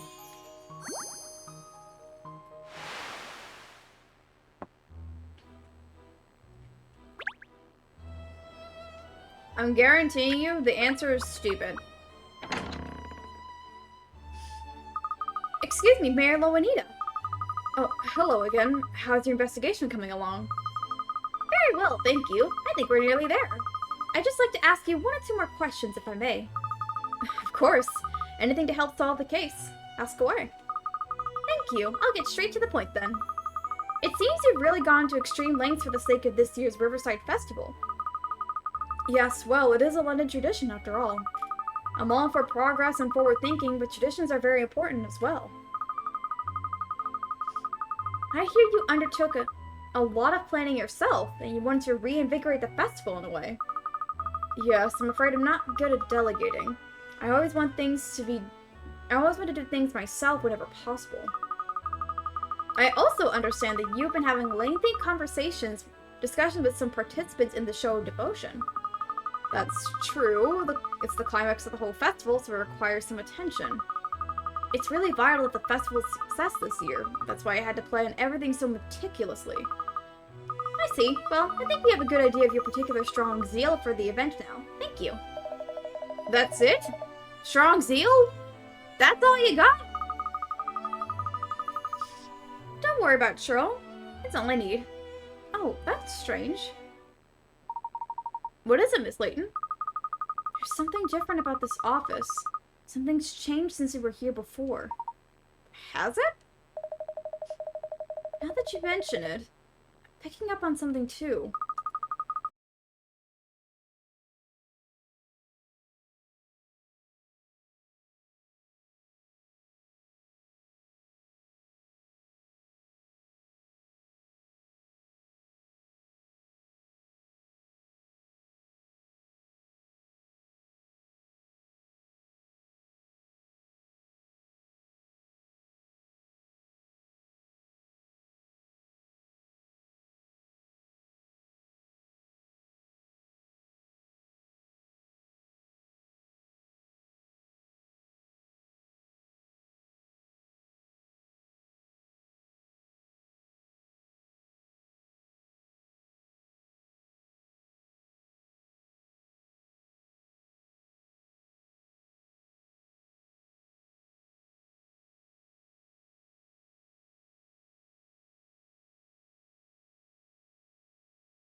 is there. Absolutely. And I'm sure lots of Londoners feel the same way about the festival.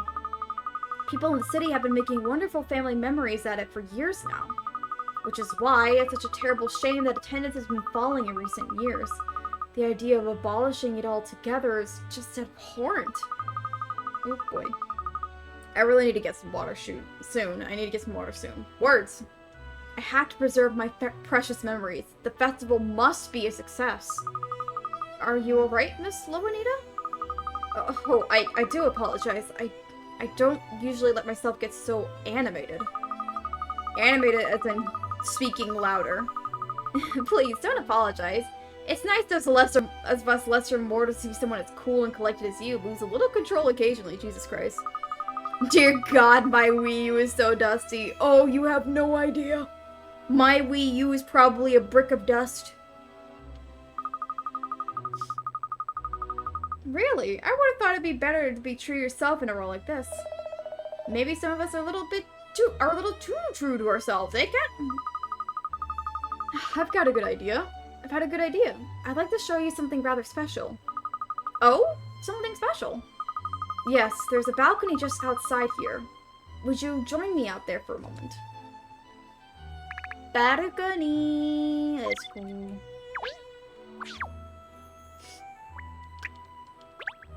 Bee.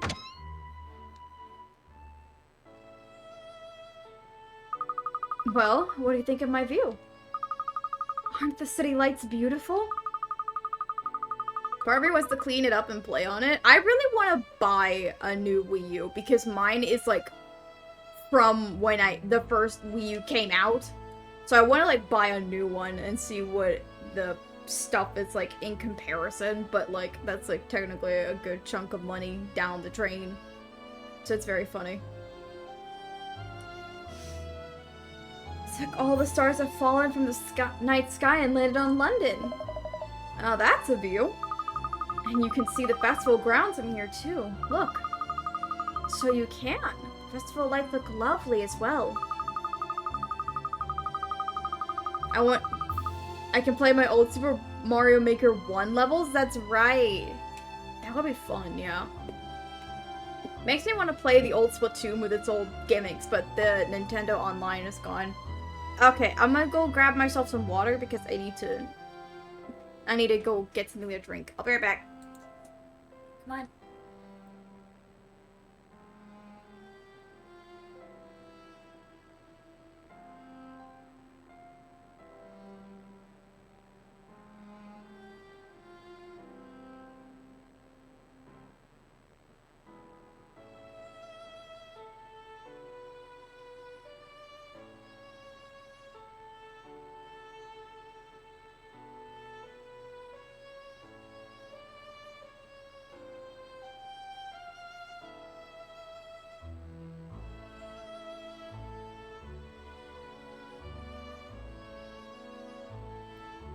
Oh, hello, Winnie. Welcome in. I hope you're doing well. Thank you so much for stopping by. I just grabbed some water.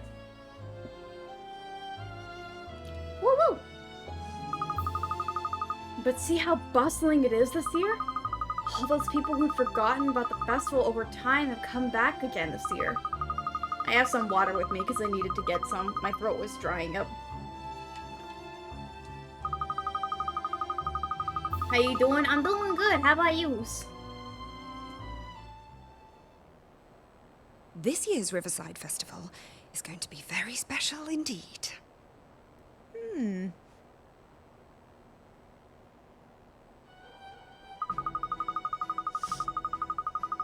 very sorry to take up so much of your time when you're so busy, Miss Loanita. Oh, that's quite alright. I've enjoyed discussing the festival with you. Good luck with the investigation. Thank you. I believe we're homing in on the truth now. Really? That's wonderful. Keep me posted.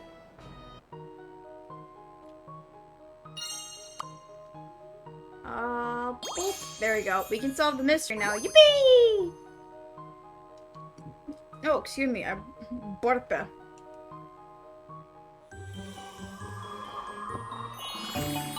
bum, bum, bum, bum, bum. Damn. Easy peasy. I guess we'll solve it now. There's no reason not to. Let's go.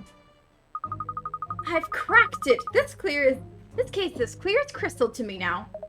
It is? I could have sworn you're getting further and further from the truth.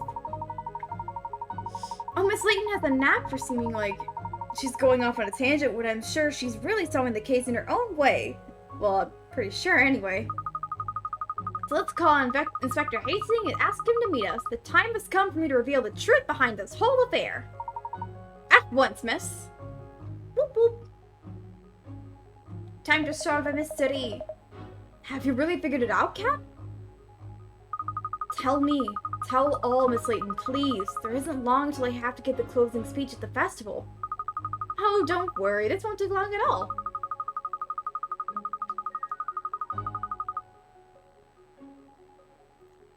Boop.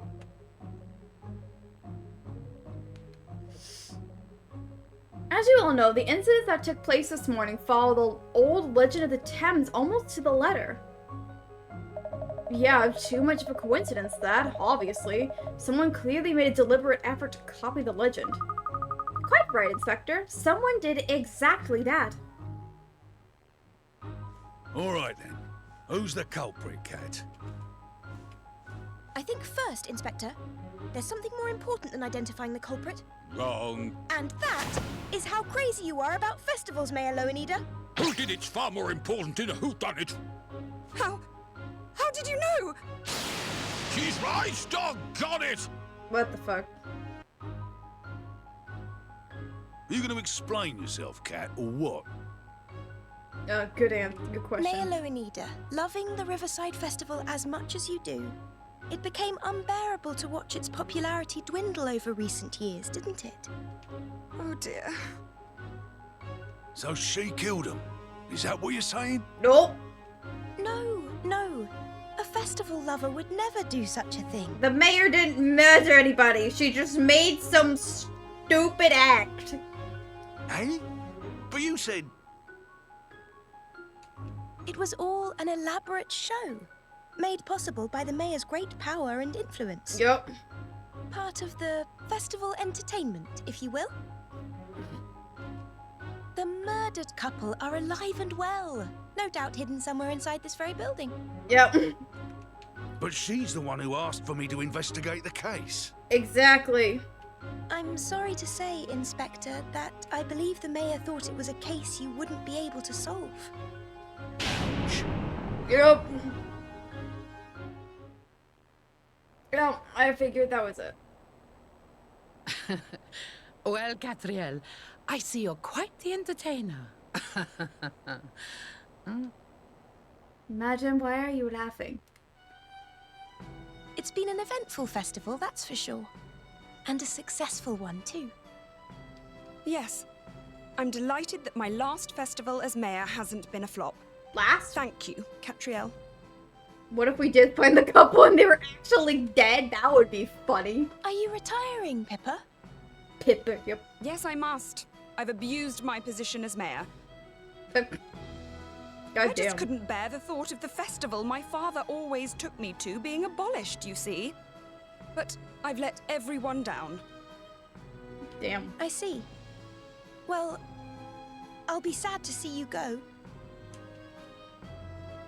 Mayor Lowenida, thanks to you, this year's festival enjoyed a record-breaking turnout.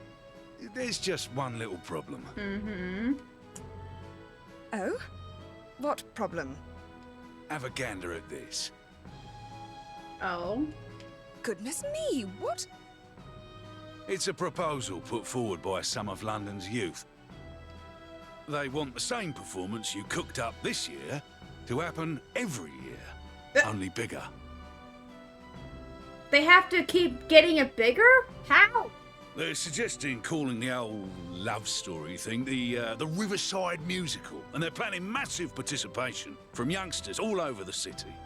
Oh, damn, okay. I just don't believe it. I think London still needs you at the helm, Mayor Lowenida. After all, no one loves this city like you do. And it looks like next year's festival is gonna take some planning. Oh, okay. Oh, Inspector Hastings. I don't know what to say.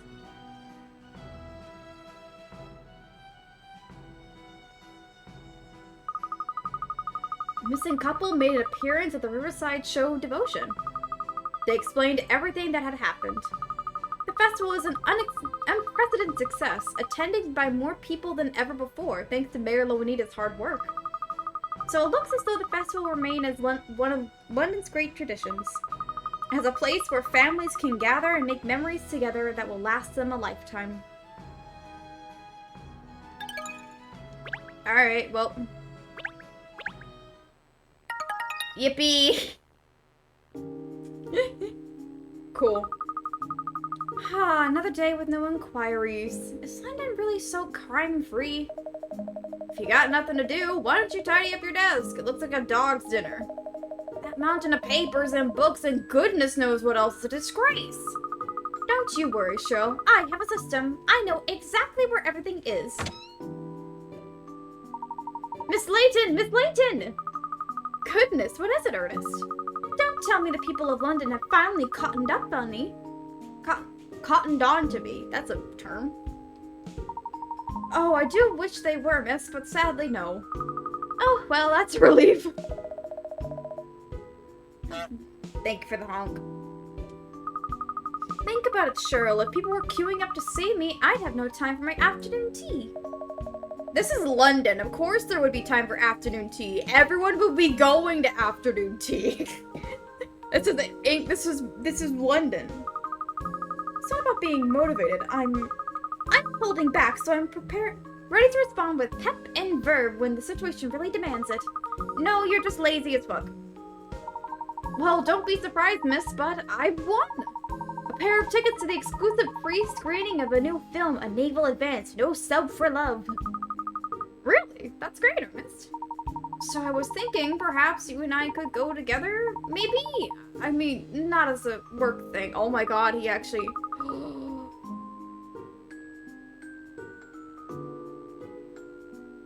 He had the balls to kind of ask her out on a date. God damn. Oh, please, miss, it's a Maverick Director film. Oh my god. Maverick Director? Is he a famous filmmaker or something? He's the man of the moment in the film industry, miss. He breathed life into a new romance genre. In some of the words, E.T., the extra hungry terrestrial, and the attack of the munchies.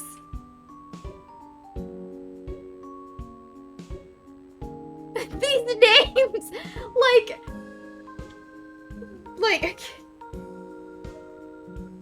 Oh my, okay. I'm telling you, we need to play the Ace. I think he's dead. We need to play the Ace Attorney games because I want to show you guys the 6th game. The 6th mainline game and show you how bad those puns are, but how stupid they get back to. Like, Layton, it feels kind of funny how the Layton and Ace Attorney games are games with pun names.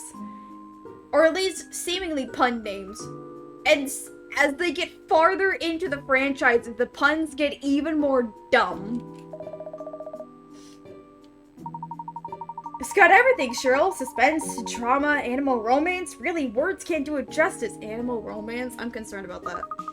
So what's this new film of his about then? A Naval Advance, No Sub for Love?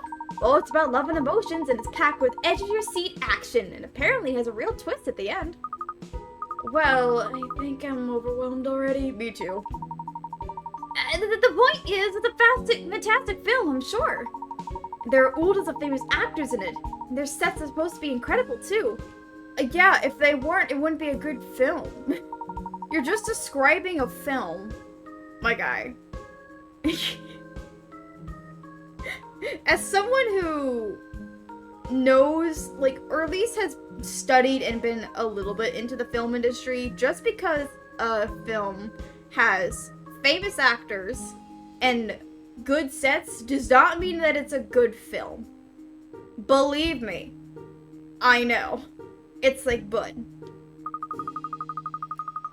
It really doesn't seem like my cup of tea, Ernest. Oh. Don't give up, Pinstripes. Keep it. What would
try on, yeah. Miss? Ah!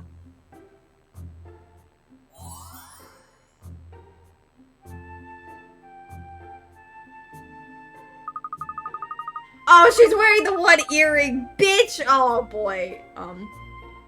Do I look silly in this dress?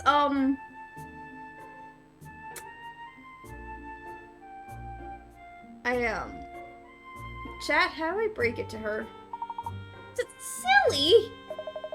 It's amazing what a dress can do. Well, I was hoping a little bit of a reaction at least. Well, never mind, we better get going or we'll be late. Come along. Alright, let's go.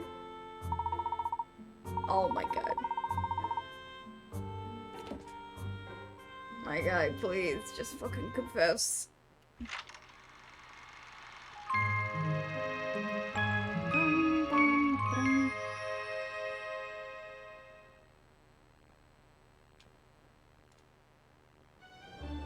Ernest, just confess, please! I'm begging you. Here we are, Miss the Savaloy. I'm gonna call it the Savaloy. It is grand, isn't it? Gaudy, even. I've never been inside before, actually. I'm a little nervous. It's only a cinema.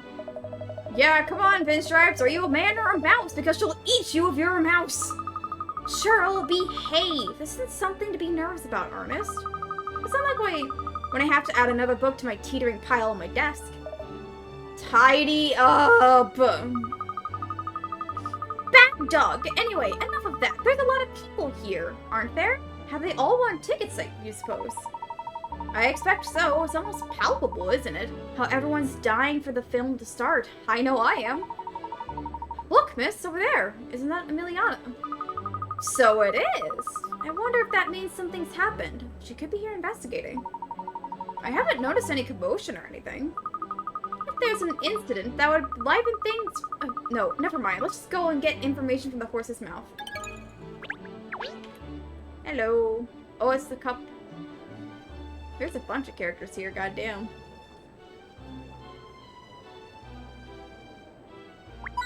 There we go. That's what I was looking for. I'm begging you, Ernest. Just, like, please.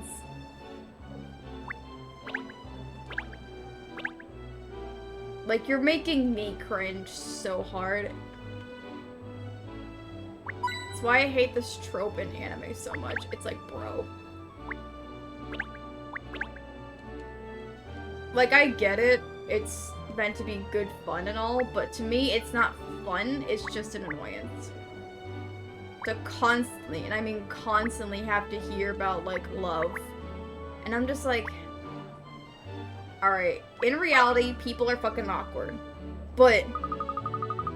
when it gets to the point that you're getting jealous of other people for being quote-unquote overly familiar, and yet you've not said shit, I'm like, alright, bitch, shut the fuck up and just say your goddamn feelings and move on. Like, come on. You can't gatekeep what people's feelings are. That's, like, rude. That's, like, a manner of controlling that I'm just like, alright, bitch, get out of my face. Won't spend time with you. Knight's Quest. The princess has been snatched away into the evil king's castle. A knight has stepped up to rescue her. Unfortunately, the knight's horse is a little skittish, so getting in the castle won't be an easy way. Ah, I see. I have to move in an L shape.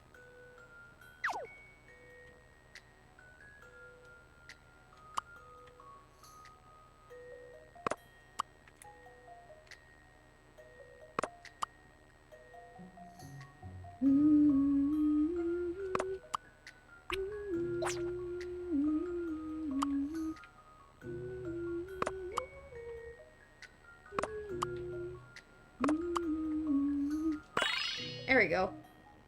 This is an interesting one. Woo! Puzzles are made for solving. Yippee! Oh, that poor knight. The prince is just like, haha, I'm free.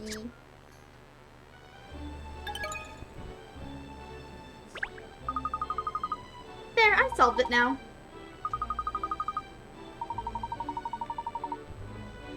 Bro, My guy has like 10,000 chances to confess, and he's just like, nope, say nothing. Hello, are you a Maverick Director fan yourself? Me? Please don't sit me with the same stool as the rest of the open bracket so-called fans close bracket. I'm a Sinasta, not a fan. Sorry? I've seen every single one of Rector's films since the directorial debut, including I might add everything from the independent years. Oh, well, I see. You certainly aren't the run-of-the-mill fan, that's for sure. Exactly. In fact, I think you'll find Rector's earlier works were discerning pieces of art for the cinema connoisseur, but of course, more recently, he's gone for the crowd pleasers. Even in his more saccharine moments, his sublime composition inimitable sense of style and divine wordplay are present in shades. In spades, excuse me, not shades, spades. Damn. That you've been talking for a very long time. She's like, shut the fuck up. Here's the couple.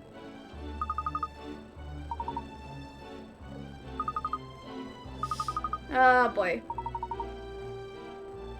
Woo. Look at them be in love. Yippee. At least they're true to their feelings. Good evening, Emiliana. But Katrielle! What are you doing here? Ernest here won tickets to this lovey-dovey film, some lovey-dovey film or whatever, so I decided to come along with him. But the question is, what are you doing here, Emiliana? Has there been an accident? No, I'm not here on police business. I've come to see the film as well. Oh, I didn't realize you were a film buff. Well, I wouldn't describe myself as a buff, exactly, but I do enjoy the change of pace. Profiling all day demands a huge amount of concentration. But the only people here tonight are either involved with the production, VIPs, or they won tickets like I did. So I presume that means you entered the prize draw as well, did you? See, I entered the prize draw, so what? That doesn't make me a film buff, I just entered the draw because I felt like I happened to win. But that's incredible. I mean, it's such a long anticipated release. The competition was fierce. The chances of winning were tiny. I had to enter the draw over 100 times before I won. Well, I entered more than 200. 200? I'm a very lucky person, that's all. Ah. What? I see. I understand. Yes, it's all very clear now. You put up a pretense about not really liking film, but the truth is, you're here for the durian popcorn. What possible evidence do you have to claim? Supports such a claim. I don't even like popcorn. You still refuse to admit it. It's not true! I'm not gonna stand around here and argue with you all night, Katrielle. I'm going in now.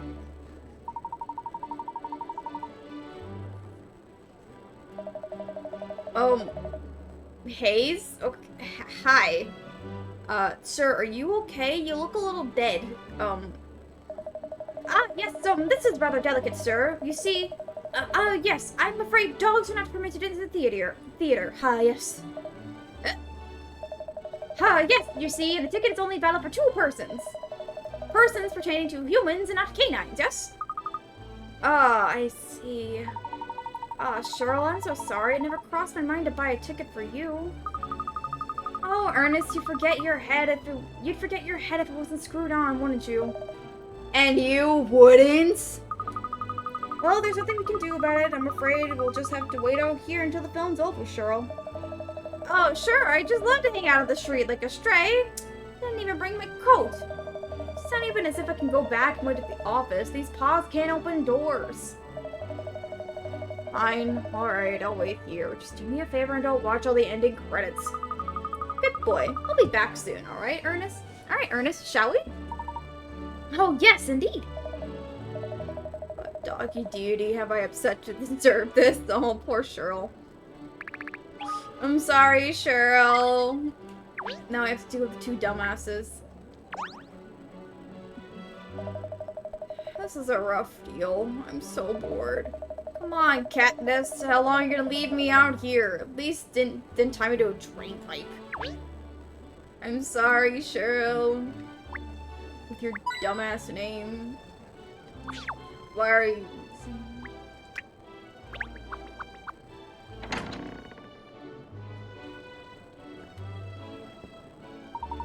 Can't believe it's upon us! Maverick Director's latest masterpiece awaits! I'm beside with anticipation, Miss Layton, I really am! Ernest, this no sub for love film. It's a romance story, isn't it? You've only just worked that out? Well, yes, it's a romance, but there's so much more to that, miss. Actually, you can't pigeonhole Richter's work. It transcends genres. You see, Miss, Maverick used to direct cult B films. He had quite a following from die-hard fans even back then. I think this must have been his attention to detail. I mean, he really was a complete perfectionist. But he somehow never managed to appeal to Joe public. And about 10 years ago, he started to move to more mainstream genres, romance stories, and so on. And that's when he became more popular by appealing to a wider audience. Now he's regarded as one of the greatest film directors of our time. His films are always highly anticipated. I must say, though, I always thought his films are capital. I've been a huge fan ever since the cult B-Day films. B-Day. My all-time favorite has to be Wallow, the mud-bathing robot hippo in a mudless apocalyptic Earth. I see, so you're a fan of Richter's films too, are you, Liliana? Well, of course, I think he's a fantastic director, but no, I'm more interested in the actors in this film. Oh, you mean Leonardo DiCaprio?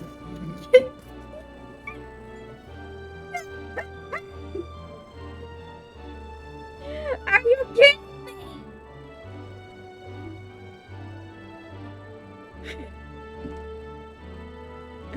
DiCaprio, the lead! I hear he's always so popular with the ladies! He's got a type!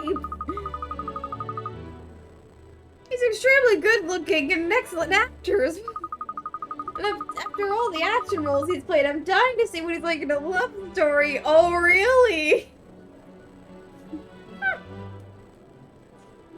Are you kidding me? You did not just make a fucking Leonardo DiCaprio ref. You did not make. Oh my god, this is just Titanic then. God damn it. How cute.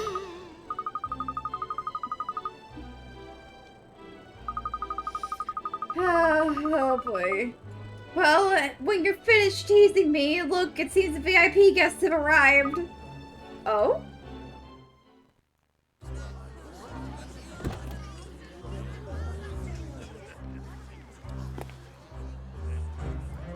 Hello.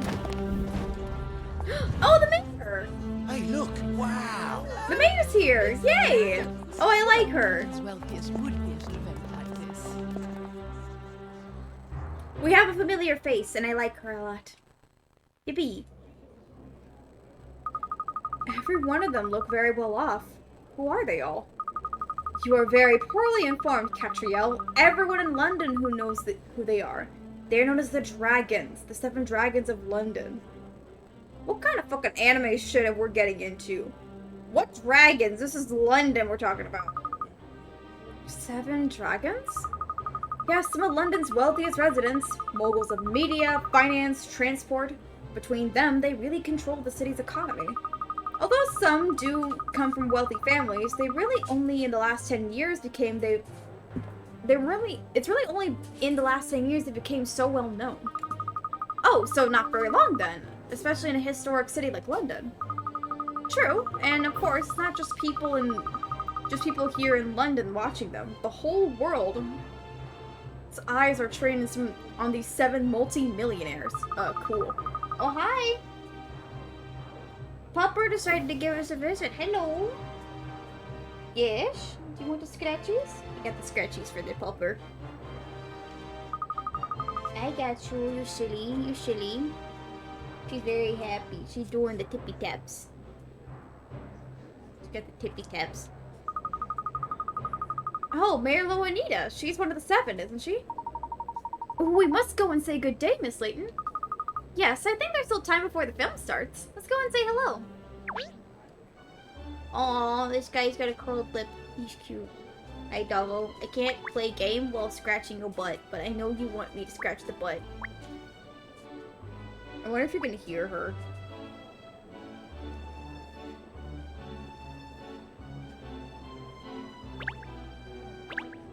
Yeah, this is just Titanic again, okay. Oh, I saw that. What was that? Oh. There she goes. I can't play the game and keep scratching your butt, Pupper. It's hard. There's something caught in this leaf. Puzzle. Let's see if I can do this one handed. While she continues wanting to be scratched. Oh, I think you can hear that one. Here we have a simple child's toy that consisting of 5 rows of wooden poles each.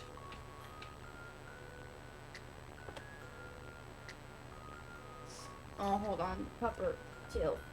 Please, thank you. Alright.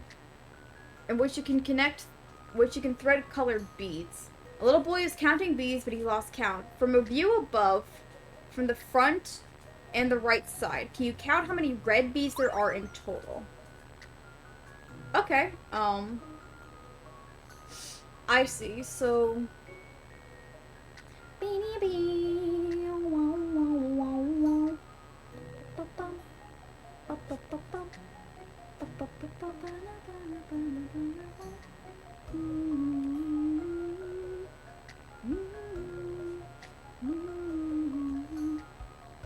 Alright, Pupper, you gotta focus, sorry.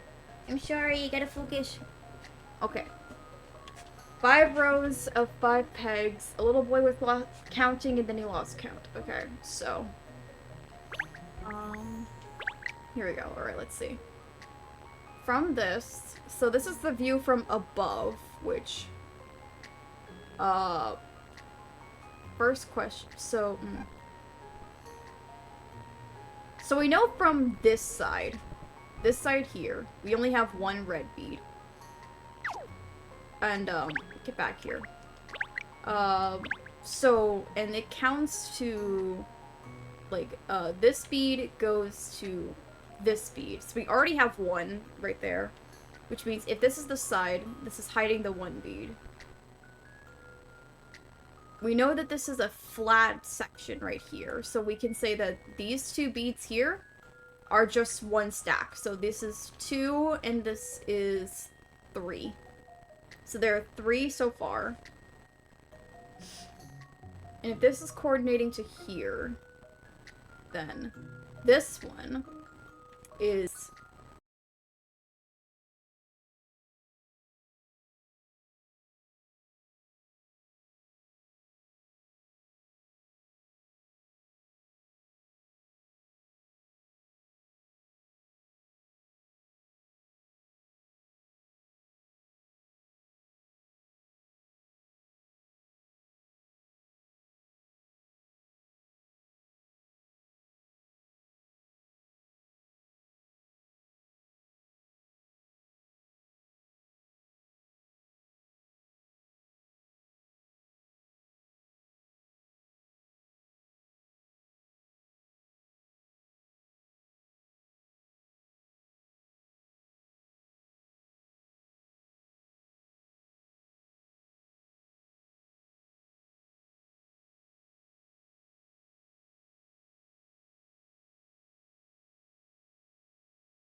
You're so excited. You're so happy. Layers London. I know. I'm sorry. I can't speak it. And that's a very worthy title. Not everyone has what it takes to be mayor in a city like this one. You're too kind, Katrielle. But it's always nice to receive a compliment. Now then, there's someone I'd like to introduce you to. This is a friend of mine, Mr. Phineas T. Barnum. Howdy, it's a real pleasure to meet you. So you're this Katrielle legend I've been hearing about, eh? Pepper's been told me all kinds of stories about you. All good. I mean, all good, don't you worry. I've been dying to meet you. Oh, it's an honor to meet you too, Mr. Barnum. You're on the VIP guest list, I presume. VIP guest list? That's a good one. You'll be saying I want a ticket next.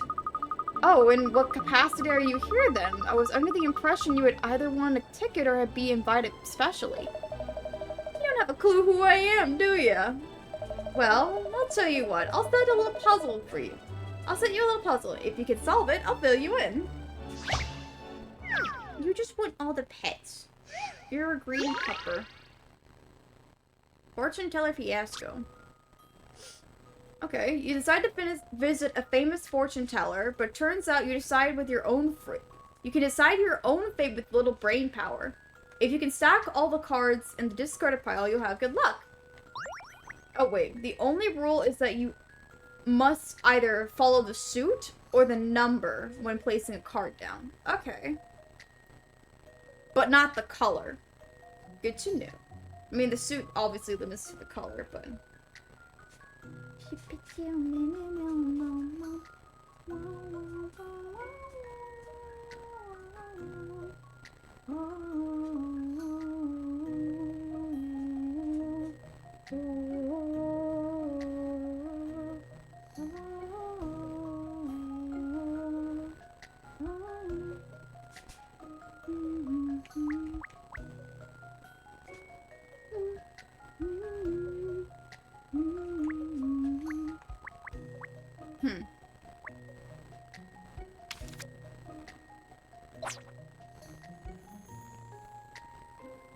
What do I start with then? Shoot. I'll start like this. Do that. This. That. This. That. Bingo. This is an interesting happy one. little thing, aren't you? And that's how it's done. You're just a happy little thing.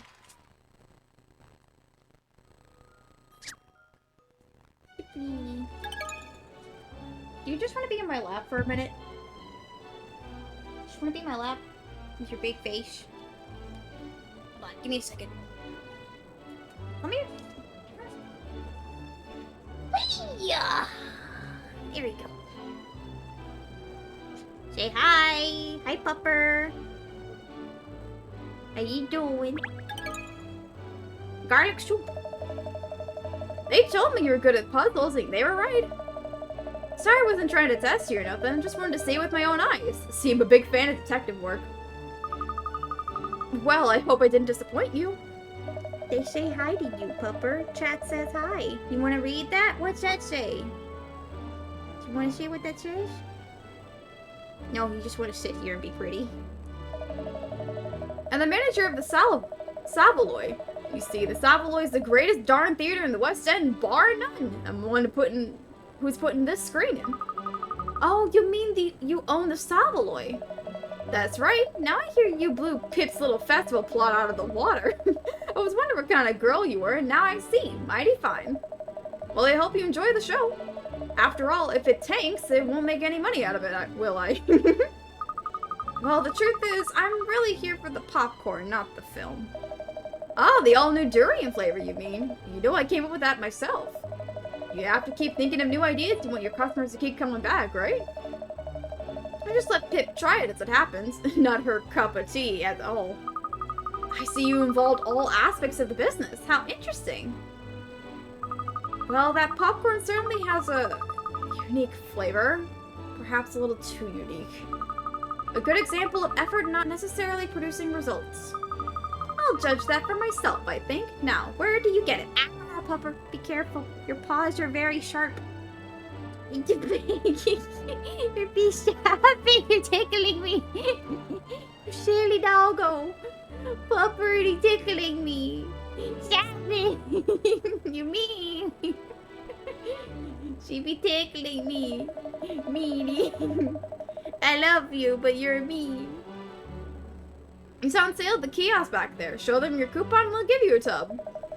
Look, that's old Dudley over there by the kiosk. Madame Dublé to you. Madame Dublé. Madame Dublé. Is she another of the 7 dragons? Gretchen Dublé is the name you'd do well to remember, Miss Layton. And a word of advice, never forget the madam. She controls a whole whopping empire of businesses stretching across the globe. You know, she practically breeds money. They used to say the sun would never set on the British Empire. Well, if the metaphor holds any water, Madame Dublé would be the sun. She's the glue that holds us all together. The mother dragon, you could say. I see. She certainly sounds larger than life. Bless you. Bless you. You good? You good. You're good. You're good. If you want your detective agency to have any success, it would be a wise move to befriend Madame Dublé, Katrielle. Oh, I suppose detective work does rely on maintaining good relations with people. It's true. I could just say hello when I queue up for my popcorn. Oh. Oh, you're okay. It's okay. You got yourself, pupper. Bless you. Bless you. There you go. There she starts. There you go. It's all good. You're all good. Oh. She just collapsed on me. I love my doggo. She do be cute. She's also very getting older. Here we are at last! The kiosk! Time to sample the all-new popcorn delight! Oh no. What's the matter? There's no one at the kiosk! I won't be able to get my popcorn!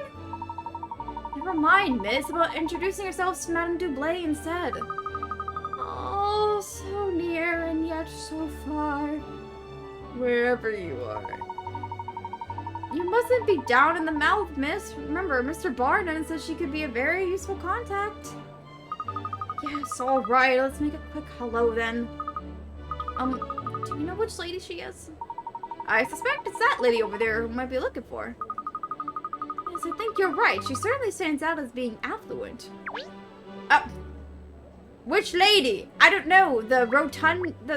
I mean, I say rotund not to be green, but I mean the one who literally looks like she's a fashion mogul and she's got, like, money coming out of her ears. French onion soup. French onion juice, excuse me. I wonder which one is the actual one with affluence. The one who's wearing a pearl necklace? Who the fuck knows? Oh. Oh, it's one of these. 2, 3, and 4.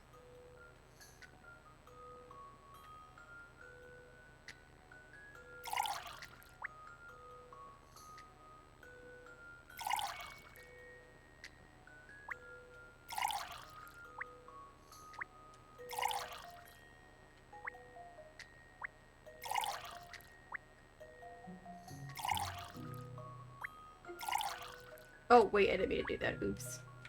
Hold on, put that back.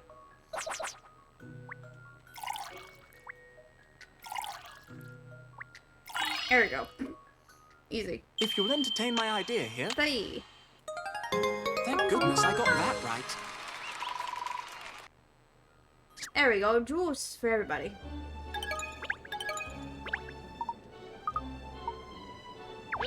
Just be very cute, aren't you?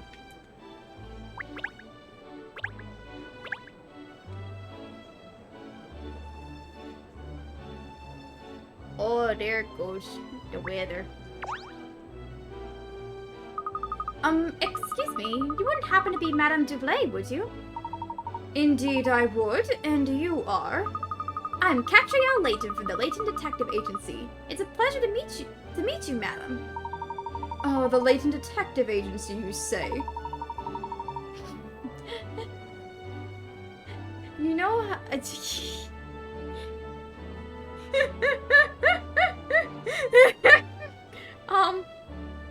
Guys, okay.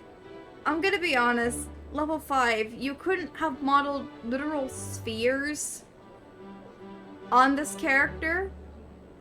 If you look at her goddamn necklace, you see that her necklace is a texture that aren't pearls.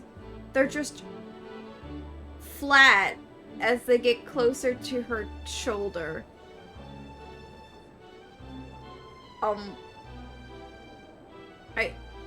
It works on Cat because Cat has a flatter figure. So, okay, I guess it did this for everyone, but like, come on, man. They're literally objects.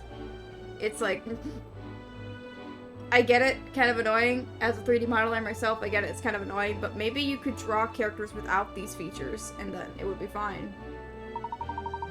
You must be the famous Herschel Layton's daughter, are you? How is the professor? Is he in good health? I think so. You think so? Well, no, I mean, he's very well. Yes, thank you. I'll be sure to mention I'll be sure to mention to him that I met you. Who needs spheres when we got sorticles, true? Yes, please do. Tell him I would very much like to meet when he's next available. I wish I could. Goodness, it's nearly time for the show. I promised myself a little tipple before it begins. Do excuse me.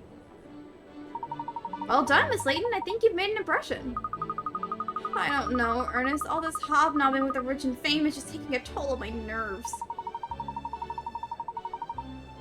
Oh, I don't believe it. Over there, it's Maverick Director.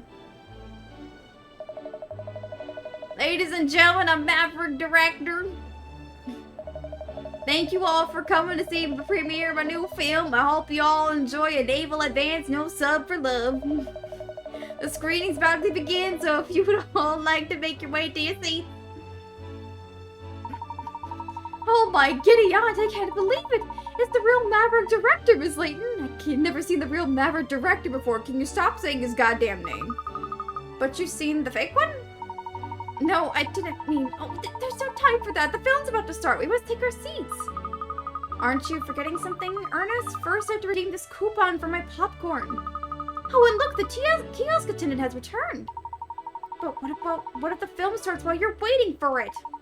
Everyone else is already inside. Quickly, miss, we must hurry. I'ma grab my popcorn first. No. I want popcorn. Hi, yes, sorry for the wait, ma'am.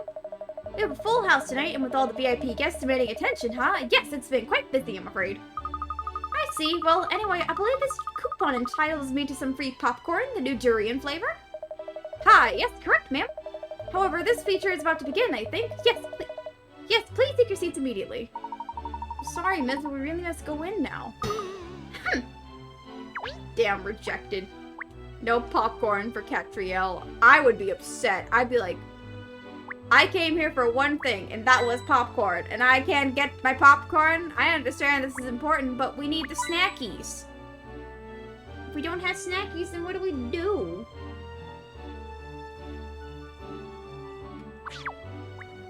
Snackies are important.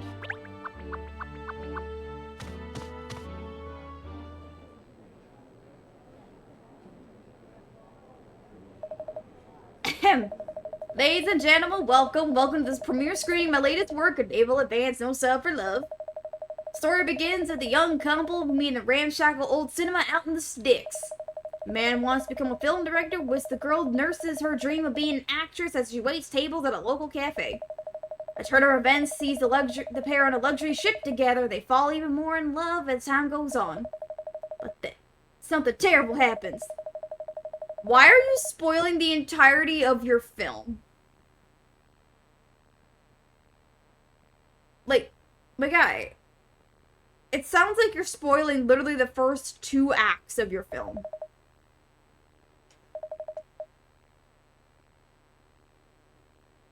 You literally just spoiled, like, at least the first act of the film. Which is, like, your fault, my guy. It's not really a good decision. Nope, it's not.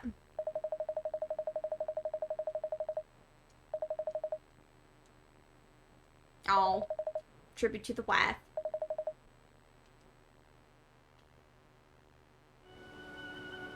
A sheep. You want to see the pup? You want to see the ship pupper? You want to see it?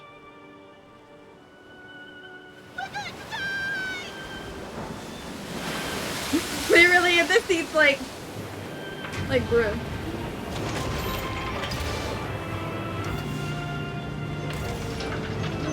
Is this the actual Leighton game? Oh my god. Wait. A certain map.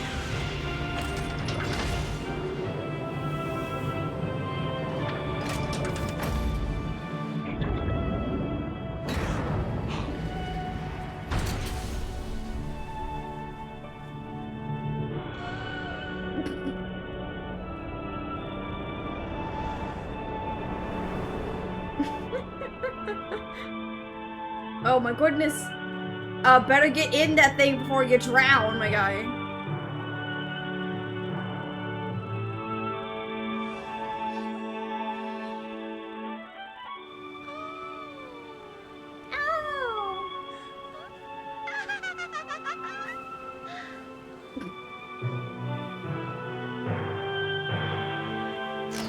But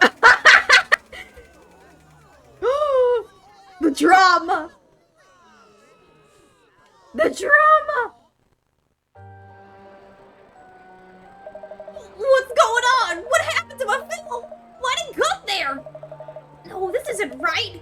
The last scene, the kiss scene, someone's. Why did you just? Bruh. Sir. Listen, I know Descalade just stole the film and everyone's love, but like, come on, man.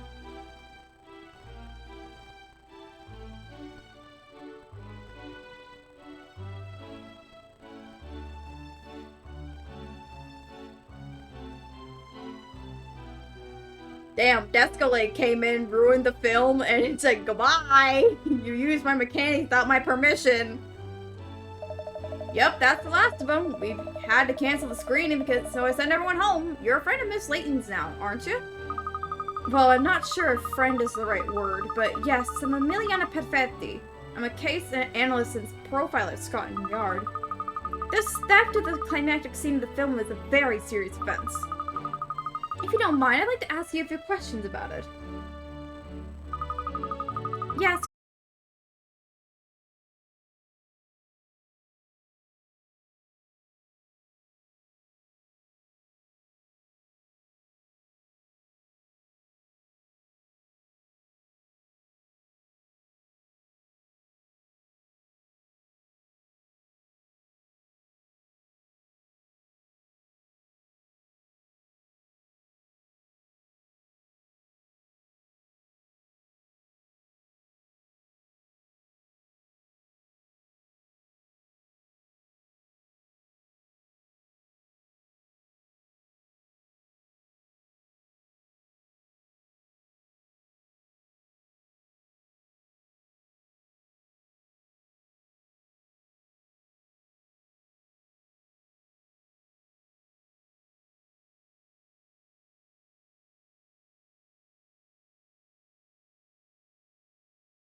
training, won't you? But didn't you see the audience reaction? They were frustrated. Without that final scene, the story doesn't hang together at all. I wanted to give people the perfect film. I put my whole life into this project, my heart and soul. We understand, Mr. Rector, but try not to let it get you down. I'll track down the perpetrator, don't you worry. Try not to let it get me down? Are you mad? It's a disaster! A blow like this just before the official release is death and kneel for any film! Just when I thought I made it to the big time, just when I got into the top studios. Oh, now it's back to trying to make ends meet again. What am I gonna tell all my crew? I thought I'd finally be able to pay them what they're due. This is terrible! Please, try to calm down. Now, tell me, do you have any suspicions at all as to who could be responsible? Responsible for this desecration of my work? Obviously, someone who doesn't like my films. Oh, how am I gonna face my crew? My wife, even. They were all on tenterhooks waiting to see how the audience reacted. I just wanted the ground to open up and swallow me. I wish I was on that submarine now and sinking. Yes, well, thank you for your time, Mr. Rector.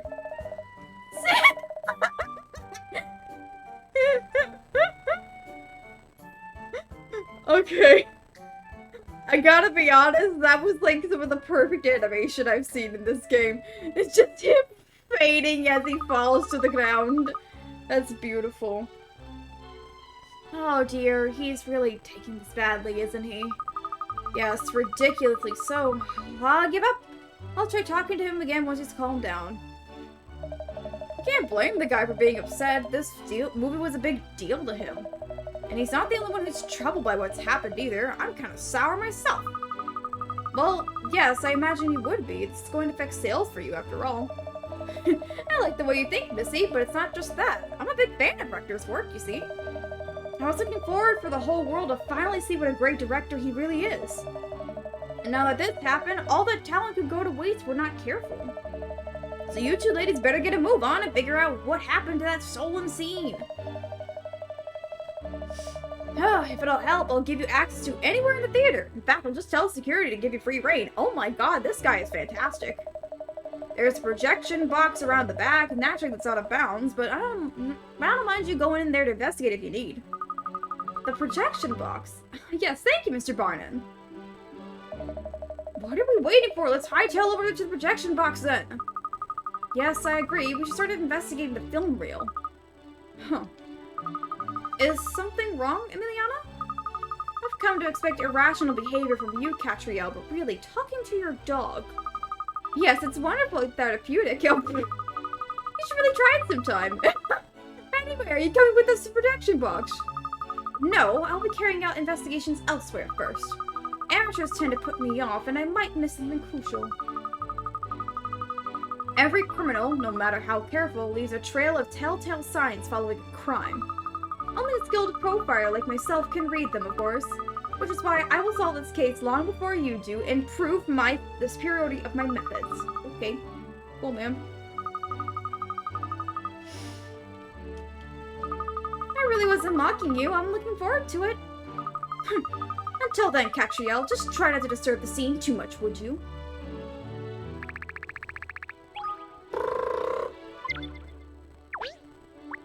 The panic. He be panicking. Poor Panic.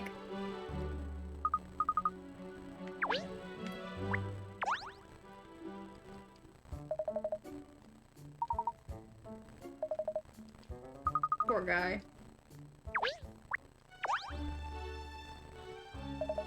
It's your time to shine now, Katrielle. Yippee. Yes, we can go. Actually, let's check something. Let's check a couple places. We'll see.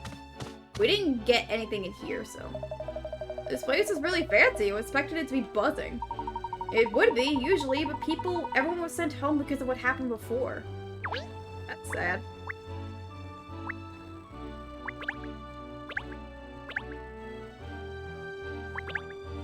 This very much feels like a place you would see Descalay in. My guy would come in and be like, Layton!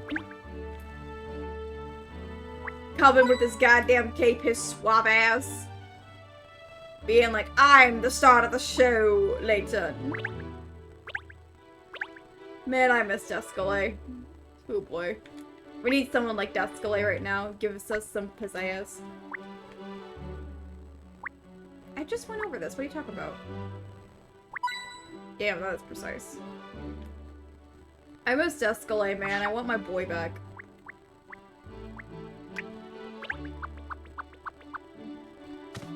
Oh, hello.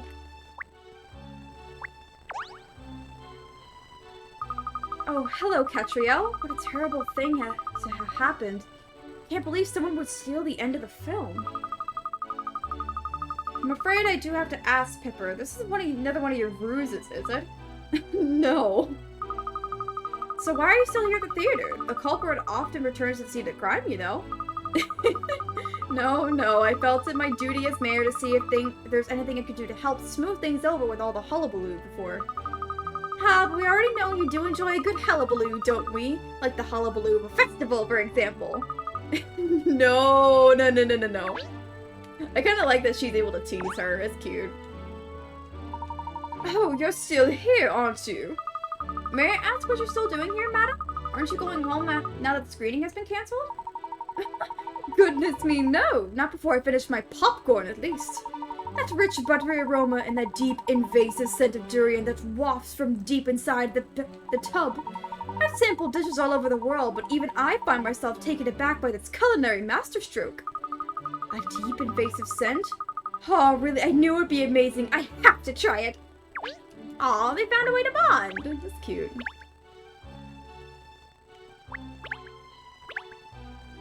They found a way to bond. That's cute.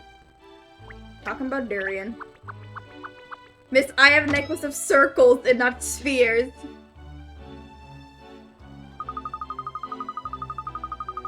I don't have a necklace of pearls. I have a necklace of peels. Excuse me, authorized So now, only in here, please, I have to ask you to leave. Your name is Frames. Okay, buddy. I was wondering what the Sheen does. Stop touching Albertina! Albertina? Yes, Albertina, she's brand new. If you touch her, you can put her out of alignment. She's very cranky. Unlike old Rosalind there sitting next to her, she's much better behaved. Bulletproof she is. Albertina is delicate. Uh-oh, wacko alert. You did not just call him a wacko. Fuck you. What lovely names you come up with your machines. Don't touch, please. I'm going to have to insist that you leave now. It's alright, Mr. Barnum gave us permission to investigate in here. Investigate? Sorry, I should have introduced myself. I'm Katrielle Layton of the Layton Detective Agency. These are my assistants, Ernest and Cheryl. Cherylnest. We're just investigating the disappearance of the final scene of No Sub for Love. Would you mind telling us who you are? I presume you're a member of the technical staff here at the theater? Oh yes, my name is I'm Seymour Frames.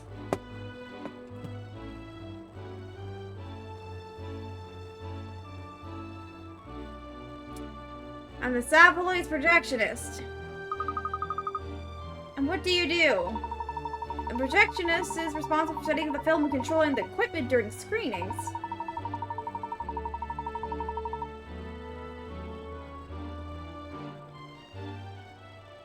Oh my god.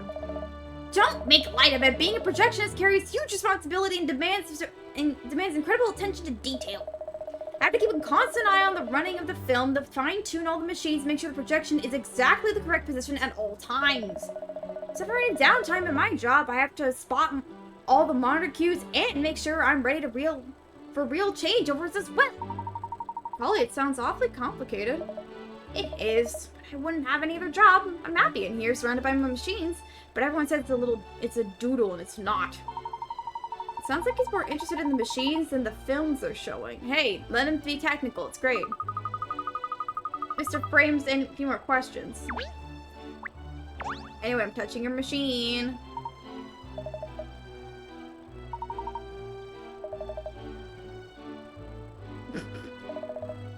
Barking. Yeah, barking indeed. Are you wiping the air, bro? Chill. Cutterboard. Bird! Burp! Oh, look, Miss Layton, there's a burp in this cage. A burp? It's a mina bird, I think. I thought it was a raven at first. Raven mad, unlike if someone else in this room. Minas are talking birds, aren't they? Yes, that's right. I bet he can say all kinds of things, can't he, Mr. Frames? Yes, I've taught him the Major quite a few words. Why don't you just yourself, Major? Come on, say hello. Hello, I'm the Major. Major Mina, Major. He really does talk. So what? Mina birds too? Dogs, on the other hand, now that's something special. Can you talk, Pupper? Speak. Can you say something? Nope, she doesn't want to. Would you mind if we tried to get him to say something? Sure, go ahead. He's pretty sharp. He'll probably talk for you. Oh, goody! Come along, Miss. Let's try. It'll be such a lark. Hello! How are you? How are you? He's very polite, isn't he? Cheryl, why don't you do some talking to him? Perhaps you'll be able to understand each other. Can you speak Swahili just because you're human? I only speak dog, alright? Not bird. Really? You never told me that before. You never told me that you could speak Swahili. The point is, so far I've only met a few humans who can understand what I was saying. Maybe there's some birds or cats out there who understand me as well. Never met any of them that if they are. I didn't realize there are always limitations to what you can and can't do. What a disappointment. Oh sure, I'm such a disappointment because a talking dog is so mundane. So, Major, did you see the film Thief? Saw the thief, saw the thief. Cheapers, really? Who did it? Who did it? Who did it? No, yes, who did it? You did it! You did it! Of course I didn't do it! Didn't do it! Who's your pretty Wally then? Who's your pretty Wally? He even tells jokes! Amazing! Yes, side splitting. I told you, Major's very sharp. A genius, really. Alright then, Major, if you're so sharp, you'll understand when I explain what I'll do to you if you make fun of me again. I call the RSVP, I call the PB, excuse me, I could have said that backwards. Major hunger, popcorn, popcorn! Yes, of course! What is it, miss? Have you cracked it? Have you seen the heart of this case already? No, this is far more important than that. Oh, really? I forgot about the Victorian popcorn I wanted to try! Oh, I knew it. Oh, what you? Ooh.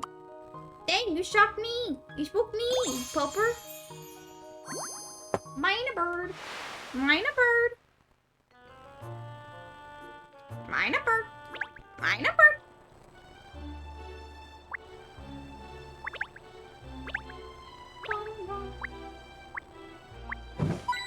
Money. Ah, puzzle. Ceiling hatch, yippee! How you doing, Pupper? She's just sitting here being happy. Oh, it's this again. Fuck yeah.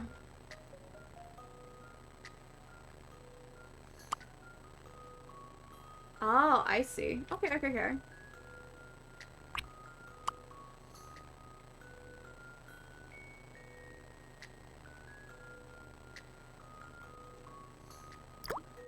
Nope, didn't want that one.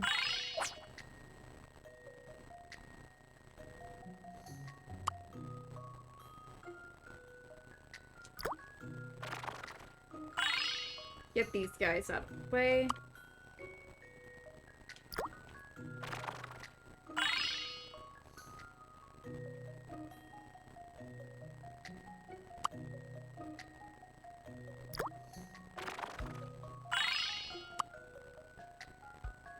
Boop.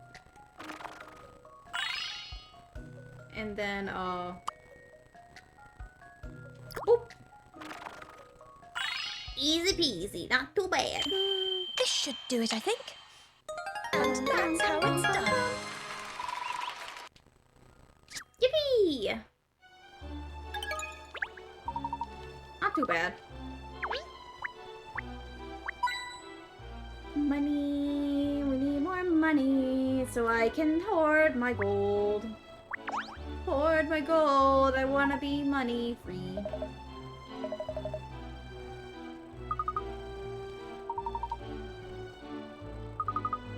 The Catherine reels. Cute.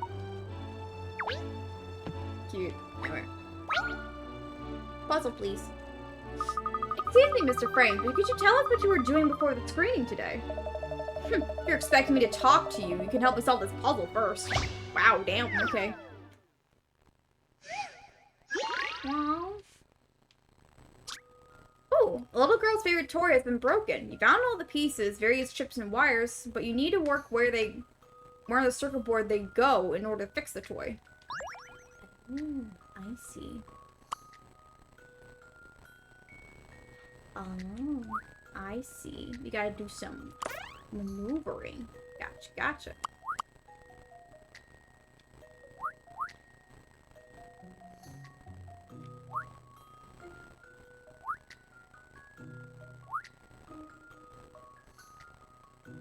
Abel! Hello! Welcome in. I hope you're doing well. Thanks for stopping by. It's good to see you. Thank you, thank you. Hello! I hope you're doing well. Having a good day and such? I hope you are.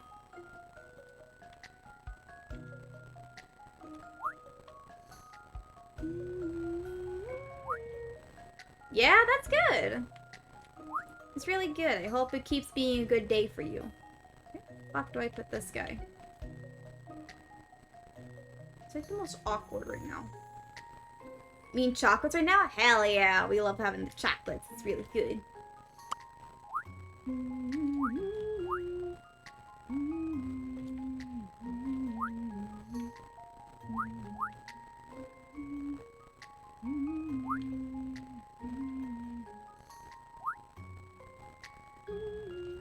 Do this. And that.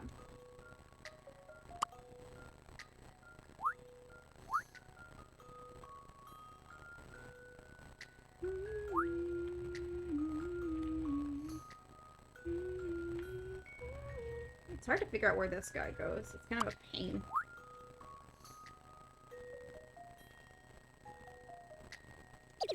Yeah, no, they can't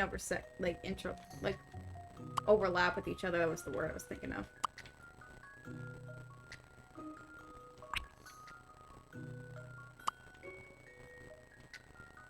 Oh, wait. Hold up.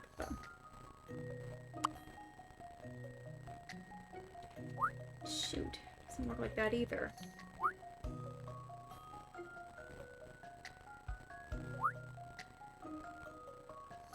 How do I get this one to work?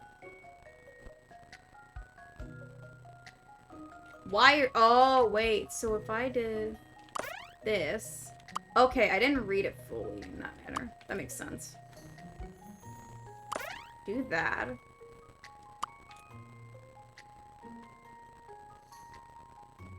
Okay, so I gotta, like...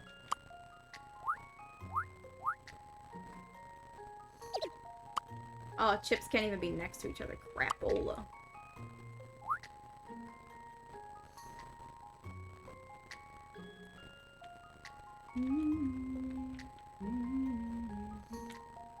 Let me see if I can turn this guy in another manner. Oh. So if I do it like this, then...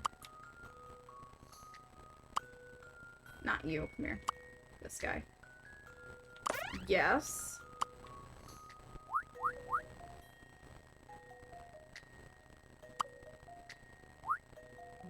This guy. No. Shoot. Crapola. I had the right idea and then I lost it. What if I do, like... this, then this. Hey, we got it. If you'll entertain First my sort of idea difficult here. puzzle we've had in this game. It's kind of surprising. Still no patch on Miss Layton, of course. Yippee! We got it.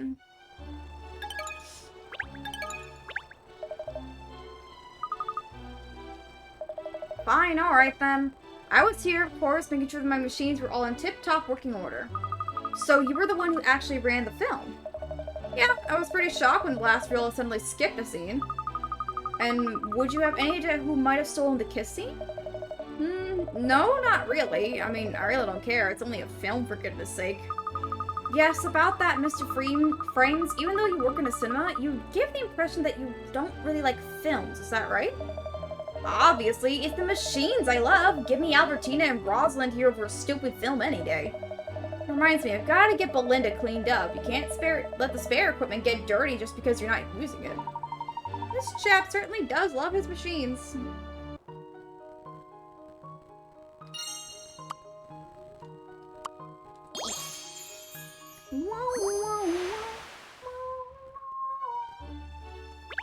Oh, okay. Well, I think this concludes our investigation of the projection box. And other than the machine mad Seymour Frames and his pet minor bird, nothing seems to stand out as unusual. Yes. Gosh, you certainly seem to be deep in thought, miss. Are you figuring it all out with those little gray cells of yours, as Inspector Hastings called it? I've got it. I know exactly what we need to head to next. Without a shadow of a doubt. The snack kiosk! Seriously? I refuse to leave without my free popcorn. You can practically see the little kernels of popcorn around inside your head at the moment. Miss, we have to focus on the case. The head of the great Layton Detective Agency, with all its proud history and tradition, can't be distracted by such things. What history and tradition? Can't only just set the place up. Well, alright, but it will have a proud history and tradition in the future if we just get our heads off popcorn. A long way into the future. As it stands, we have no leads at all. I think we should investigate another part of the theater. You just made her sad. Well, the two of you don't want to go with me, I'll go on my own. Like a dog with a bone as such. Let's turn our attention back to the case. Presumably, there's an editor here as well, wouldn't you think? We would have to see if we can interview him. Or her. Quick thinking, go faster, Pinstripes. How do we find this editor? Well, I suppose we could ask Mr. Frames. Pardon me, Mr. Frames, we'd like to talk to whoever was in charge of editing the premiere. You mean editor? He's the editing technician. God. These puns really do be as straightforward as a stick. They just be like, no, straight as a fucking bullet train, goddamn.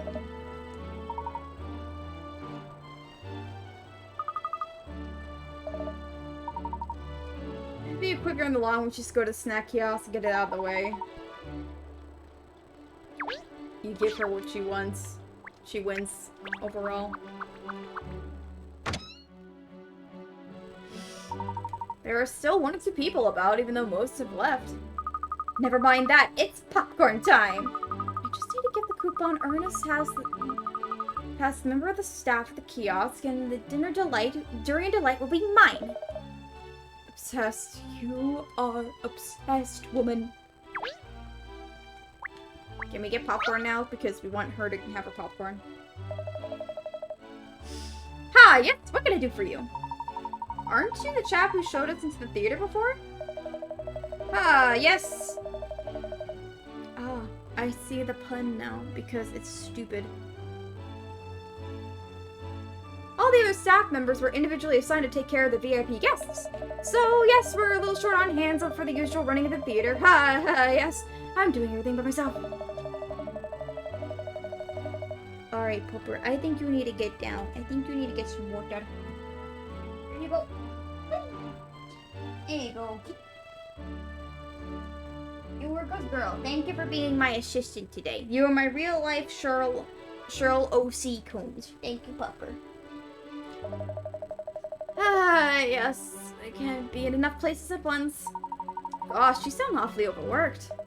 Like someone else I could mention. Answering the phone, making tea, cleaning the offices, helping with investigations. Sound familiar, Pinstripes? Oh, I don't mind. I'm very proud to be able to help such an esteemed detective as Miss Layton. Oh, you are? Well, I'm sorry to trouble you when you're obviously so busy, but I'd like some durian popcorn, please. Here's my coupon.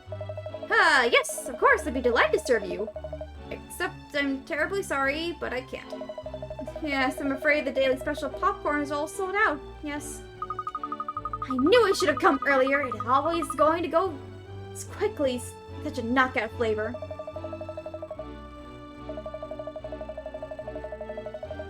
However, I do have something else to offer. A puzzle!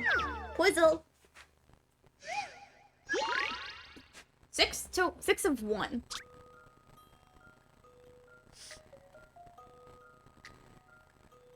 Okay.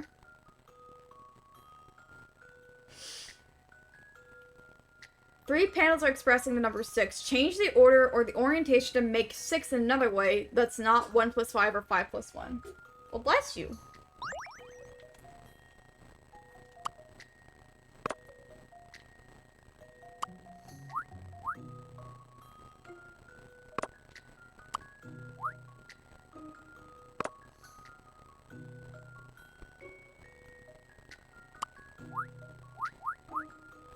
What do I do with these?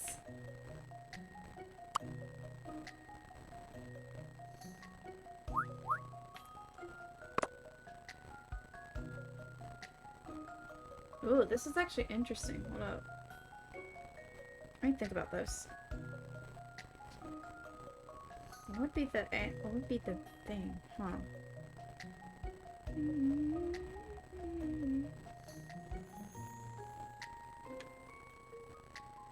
I feel like it's something like this.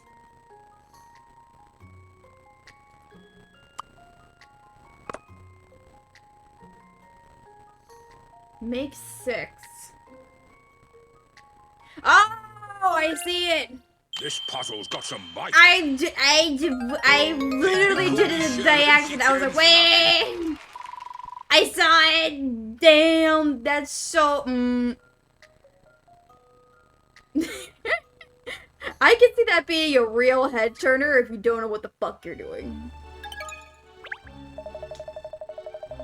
Damn. Oh, well, I suppose I just have to give up on the popcorn now and get on with solving the case. Finally, we can put the popcorn nonsense behind us. Isn't it funny that the major, you know, the minor bird, knew the word popcorn? And we're back! Yes, actually, I was the one who taught him to say that, yes? Oh, really? Yes, sometimes I take a snack of popcorn to the projection room. You know, I've even seen Major out of this cage before. You mean Mr. Frame lets his bird fly free? Yes, I believe so. I mean, only sometimes, of course. Otherwise, yes, he could get in a rather lot of trouble. Quite often, the Major eats all the popcorn before Seamers gets a lookin'. Yes, it's true. That's how the bird picked up on the word popcorn in the first place, yes. I even took a tub during popcorn up there earlier today. And the Major had it all again. Yes, I took one eye off him for a moment and he gobbled every last piece. An entire tub, by Jove, that's a bird with an appetite, alright. Oh yes, I was surprised you are. But I even think the Major might have overdone it that time. Yes, it seems he has a bit of a tummy ache. Aw, the lucky thing. I wish I could eat so much popcorn that my tummy ached. I must stop pining for something I can't have. It's time we speak to Mr. Tor, the editor. Huh? What? I was still on popcorn. I feel your pain, Cheryl, but we must find Mr. Tor now. Do we know where he is? Yes, I saw him a few moments ago. Yes, he was on his way out the door. Whoa, quickly then, everyone. We have to catch him before he goes home.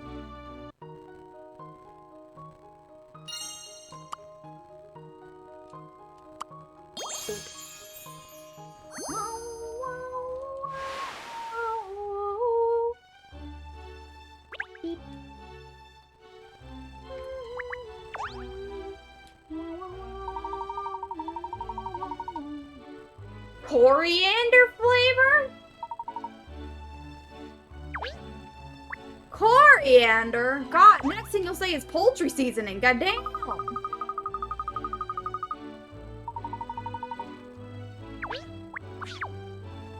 Fucking coriander. Jesus Christ, that's a flavor.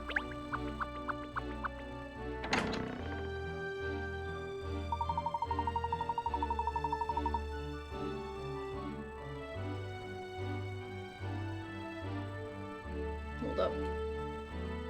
All the guests have gone home by now. It's deserted in the lobby and outside.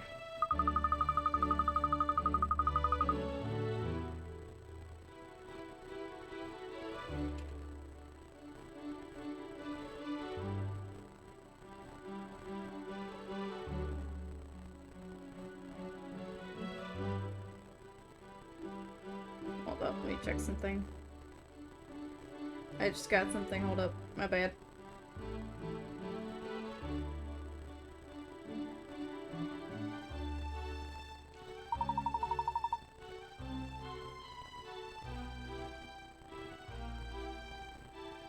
Oh, yeah, I have to do something after this stream. Hold up.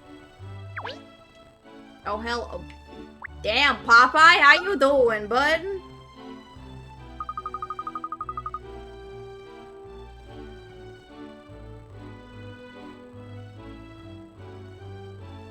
How you doing, Popeye? Man.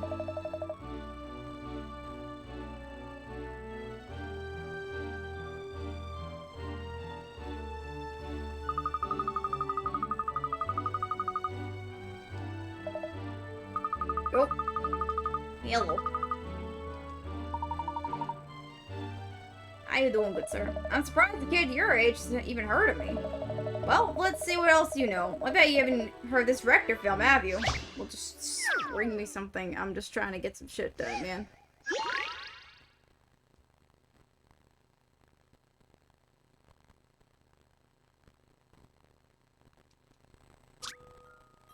There's an incident on a farm where all the cows have disappeared. According to a witness, a UFO sucked them all up and some aliens came out. Now, for reasons that will remain classified, you need to place an alien in each space where there currently is a cow.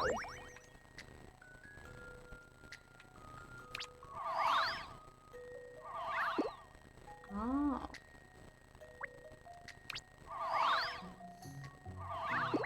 I see.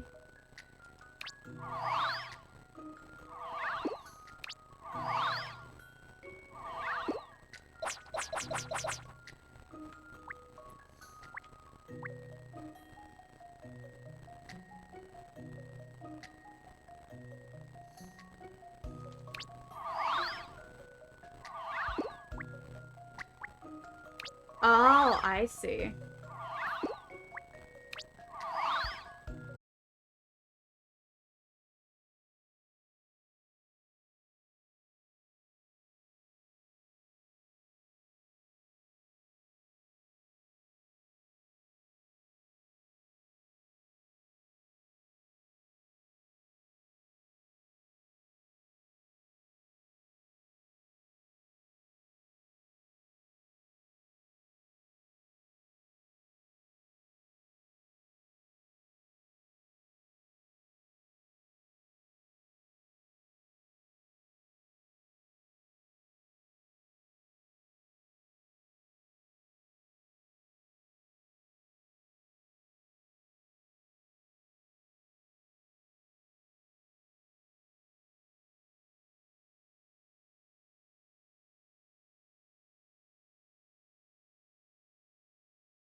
god, so much stuff.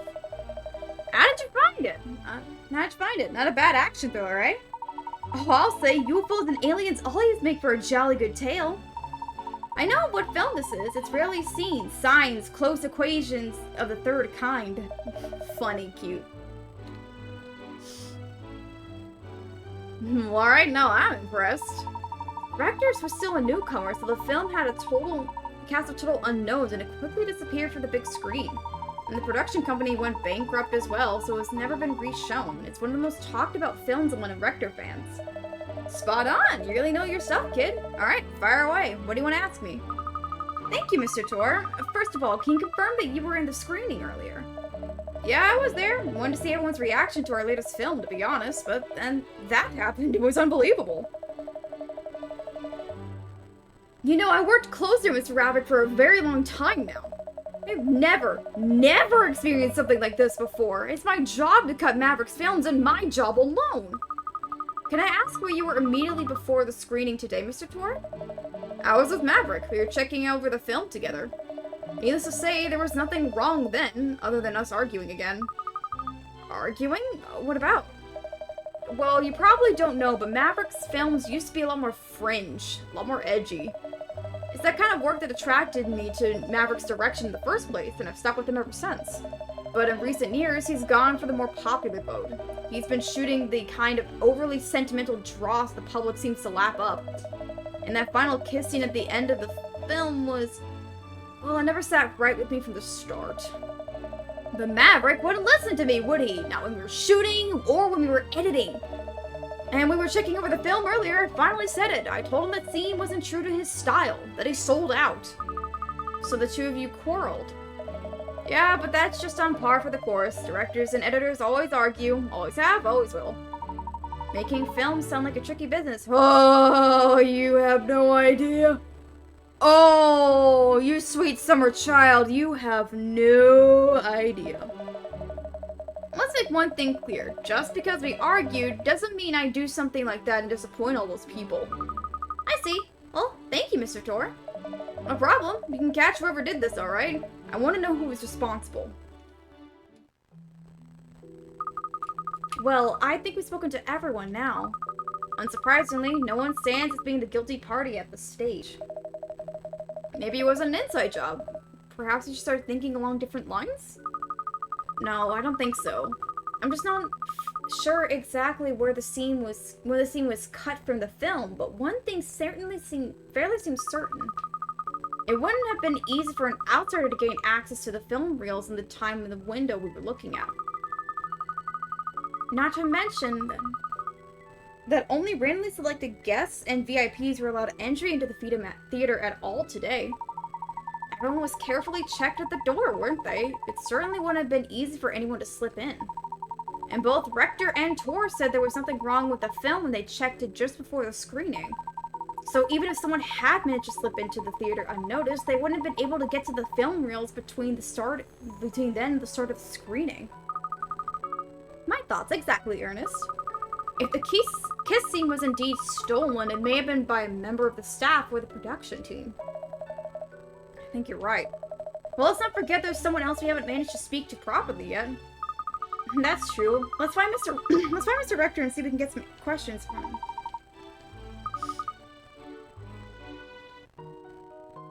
We got our fourth piece. We're solving these pretty easily. Yippee!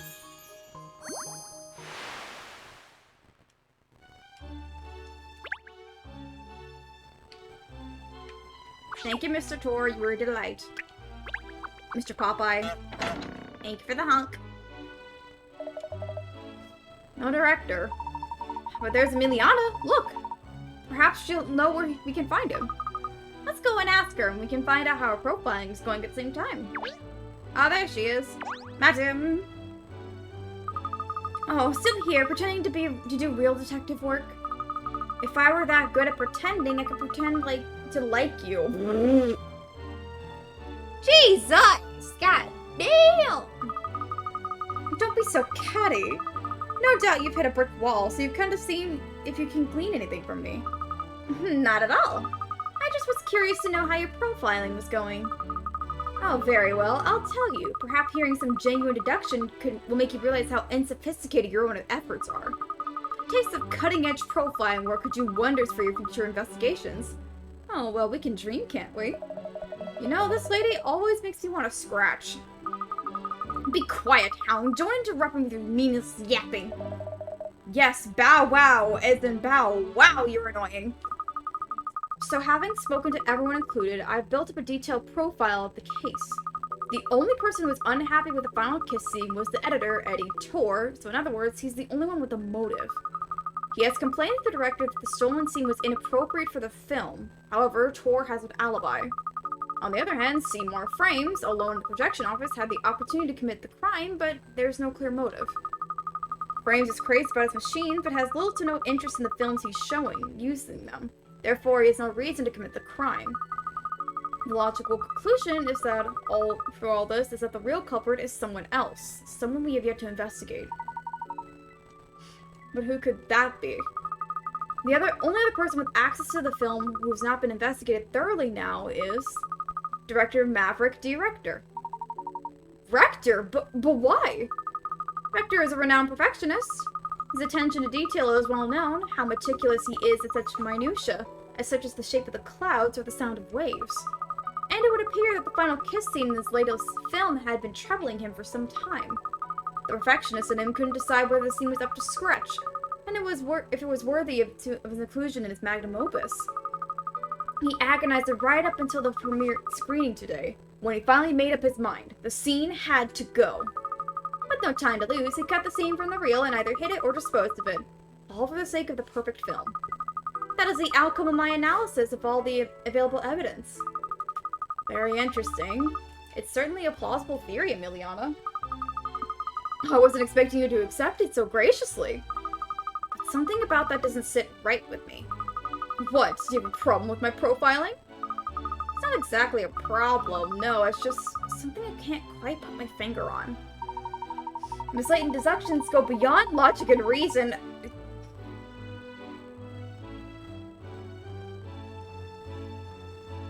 Yeah, and I guess not father like daughter, I guess, because at least Layton has some logical leaps. Like, his logical leaps in logic was at least understandable. Like, he had leaps in logic that were like, okay, we can understand where the fuck you're going. My guy makes sense.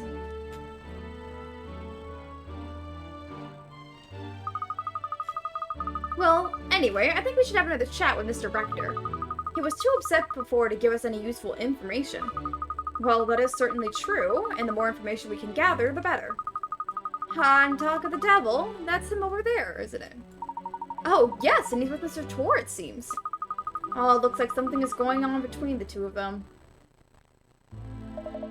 Eddie, there you are. You got a minute? Yep, sure. Actually, there's something I need to talk to you about, too. But not here. Can we go somewhere a little more private? How about in the auditorium? It's probably empty by now. We have the whole place to ourselves. Suits me fine. Uh-oh. It's Mama. Did you see that, Miss Layton? They disappeared into the auditorium together. Yes, this is an interesting development. We must sneak in there as well. Oh dear, you keep playing your private eye games, Katrielle. Some of us have real work to do.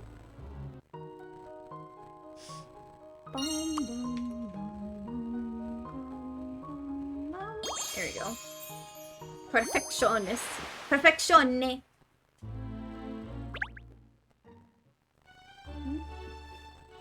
One second, give me 1 sec.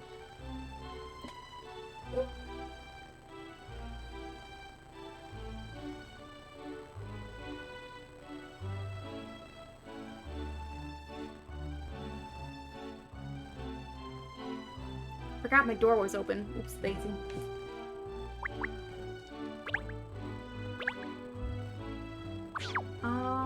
In we go. Yippee. That's strange. We saw them all come in here. Where they have disappeared to? Over there, cat. Oh, they are going. They are arguing. Alright then, Eddie, why don't you just admit it? You're the one who cut that scene, aren't you? You never liked it. You had a problem with it from day one of shooting. Yes, and you knew that, but you refused to cut it yourself, you stubborn old fool. Who Who's the director here, eh? Me! I am! Bob says a scene stays in, it stays in! Or you misunderstand the meaning of director somewhere. You have a problem with the way I make my decisions, and this partnership of ours is over, as of now. It's over, you say? Oh, Maverick, you've done it now. Please, let's all calm down and try to talk about this rationally. Where did you spring from, Miss Layton? Never mind that now. Just take some deep breaths and calm yourselves. Breathe in and out. Out some more and a little more in. That's it. Keep... Are you trying to kill me? Of course not. I'm a detective. I prefer investigating murders than committing them. Anyways, clear that you two have some unresolved issues. You overheard that, didn't you? You're just setting off some scene about the film, that's all. It seemed a little more than that at the end of your partnership together. This know-it-all think he's God's gift to romance films these days, but his love scenes always have been a disaster. It's only been my editing that saved them all these years. It's thanks to me he's produced so many hits. But does that mean anything to him? Huh, not a jot. He might have chosen to forget, but mark my words, I haven't. I mean, what about this love scene, Uh-oh. Perplexed partner. A romantic Romeo has come to take his sweetheart to a delightful dinner. To add a bit of excitement, instead of telling her her room number directly, his playful partner took photos of every junction along the route and sent them to him. The photos aren't in any particular order, but by studying them, you should work out which rooms go from A to E. Okay. Oh! That's beautiful. Oh, I love that. So the fire hydrant starts here. Oh, it does that immediately. Okay.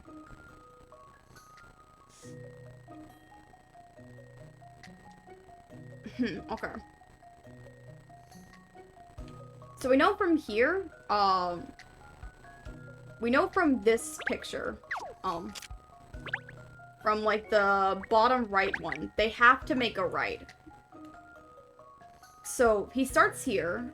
We know that this photo is the first one. So this is photo 1. He has to come up this way. And if we had to deduce these photos based on where this one could go.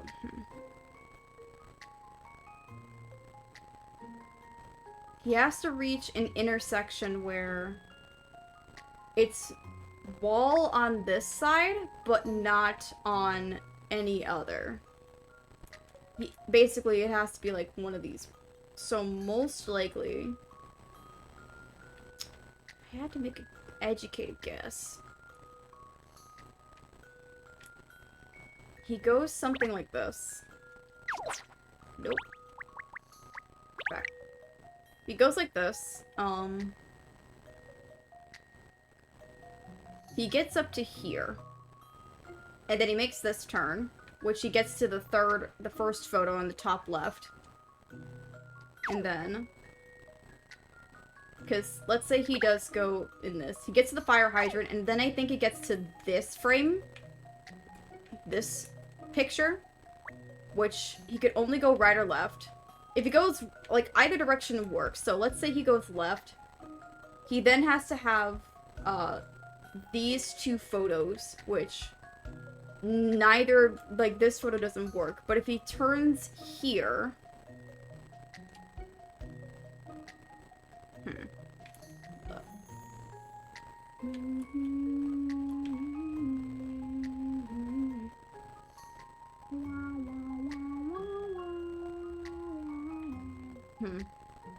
So if I had to take a guess, it goes like this. Has to go straight because there's no intersection where the wall is on his left. So he most likely faces this way. Or, gotta think about that, right? Because that's every junction along the route. So he has to go straight. He just has to go straight. Which means, depending if he goes right or left.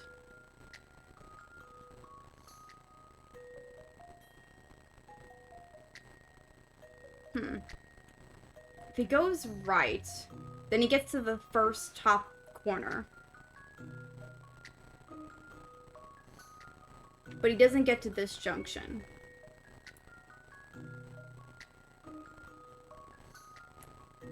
I have an idea, but it's like a toss-up between the two, and I don't like that.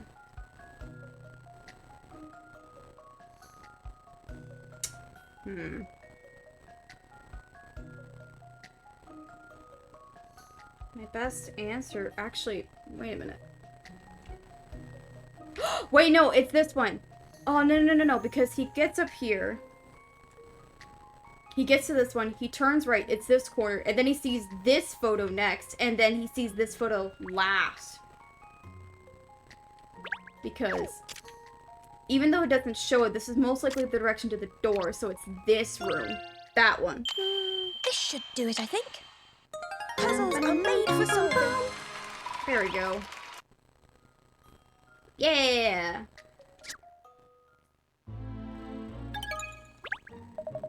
I didn't think you solved that one. That'd be stuck for decades. There's no puzzle that can't be solved with some calm and considered thinking. Mr. Tor, if you've calmed down a bit now, perhaps... Calm down! Oh, are you being funny? I don't care about that spat with Maverick before, but I can't be pinned for this theft of the final scene. I mean, if it's a matter of pride, what sort of editor would do something like that? Say, miss, I don't think this fight is going to sort itself out anytime soon. Oh, well, never mind. It is rather fun to watch, shall we? Great idea, Kat. Let's forget about the case and watch these two prime suspects argue instead. Don't be so snide, Cheryl. If we listen in, we might be able to... They might slip us something that gives a lead. Sneaky cat. You're one sneaky cat. Pride! Oh, pride! That's more important to you than honoring decisions made by the director, cutting scenes you never were asked to cut? For the last time, I did not steal the kiss scene. And you know I would never cut a film unless you gave me the go-ahead. But it's no secret you didn't like the scene. You always had a problem with it. Come on, admit it. Yeah, I had a problem with accepting that the great Maverick director could be happy to end one of his greatest films with a scene like that. Why don't you admit it? You never got on with that scene either, did you? Yes, I did. I was perfectly happy with it. So you're willing to compromise on qualities these days, are you? Make me sick, Maverick. Do you know what makes me more sick? The fact that someone other than me cut one of your films. Alright then, if it wasn't you, who was it then? Tell me that. Ask me, it was you. Listening to your conscience before got corrupted by fame. How dare you! Back in the old days, you wouldn't have stopped shooting until you got a scene that you were 100% happy with. But now, those days are gone. Yes, those days my films made no money. Look, if I changed my directing style, it was for you and the rest of the crew. And we're grateful for that. We all appreciate actually getting paid, don't get me wrong. But does that mean you have to make such compromises to the production? Does it mean you can't be true to yourself anymore? Look, I know I said your love scenes were rubbish, but the truth is, you have shot some good stuff in the past, haven't you? Maybe, but that was a long time ago now. Anyway, Eddie, being too idealistic doesn't pay the bills, does it? That's the bottom line. Fine. That's your take on it, and there's no more to say. Goodbye, Maverick. Damn. Biggest romance breakup. Goddamn. That breakup was very heartbreaking. Jesus. This could be our chance to get some important information out of Mr. Rector. Come on, Ernest. You, Cheryl. Mr. Rector, I'd like to ask you a few more questions if you don't mind. I'm really not in the mood at the moment, but... Alright, I feel help get this whole thing cleared up quicker. That's a rather heated argument you and Mr. Tor just had, and are such disagreements between you a regular occurrence? Ed and I have been a team for a very long time, long before I made it. So we've had a few more than a few fights over the years, yes. Back in the early days, we used to have blades and reels of production issues. Still, it's never gone this far before. We never talked about going our separate ways. Yes, well, one ill word asks another, as they say. If you say things you didn't mean, I'm sure an apology will go a long way to fixing things. With Eddie, I'm not so sure. I hear that you used to make films that were a lot less mainstream, with more fringe appeal, is that right? Well, that's going back a bit now. Anyway, it wasn't like I was trying to shoot fringe films. That's just how it worked out. That's how people took my material. It wasn't for everyone. But Eddie really liked my old work, and now that I'm making films more people actually want to watch, he's not happy with it. You know, he's always pressed me not to include the last scene of No Sub for Love right from the start. Yes, he told me. He said and didn't believe it was true to your style. Not true to my style, huh? Makes it sound all so simple. Truth is, I don't even know what my style is anymore. It's just typical of Eddie, though. He never had any hesitation of telling me what was wrong with my films. Sometimes it made me so mad, but I had to admit it. He's usually right. Oh, you weren't kidding. He was right this time, too. You mean about the stolen scene? Well, I just wanted to be real. I wanted to shoot a kiss that looked like it was genuine from the heart, not just two actors playing their parts. But somehow I couldn't get it right. In the old days, I wouldn't have given up. I just have kept shooting and shooting until I got the result I wanted. Why didn't you do that this time, then? You're young. I wouldn't expect you to understand.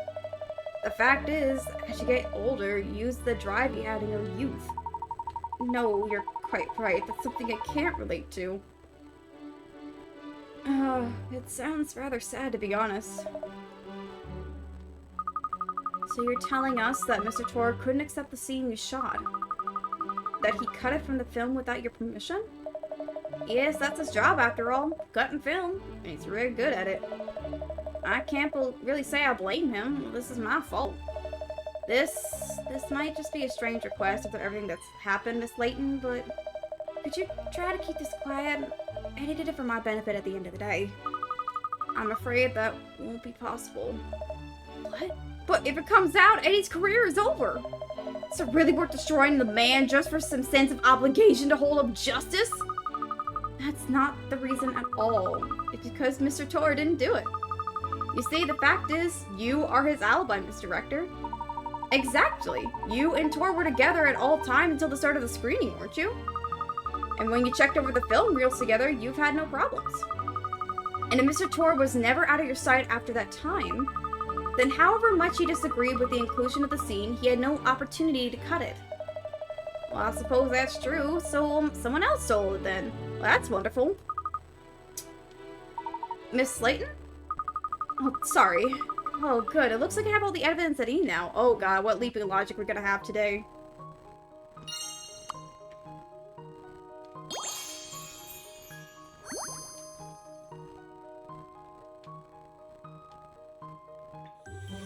Here we go. Case complete, I guess.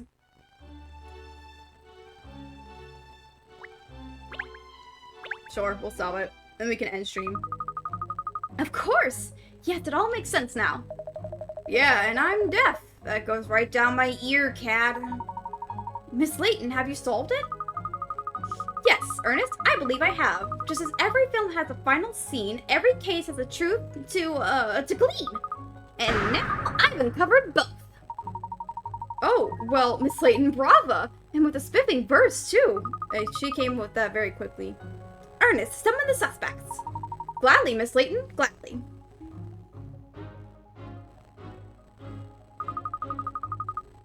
Thank you all for coming, everyone.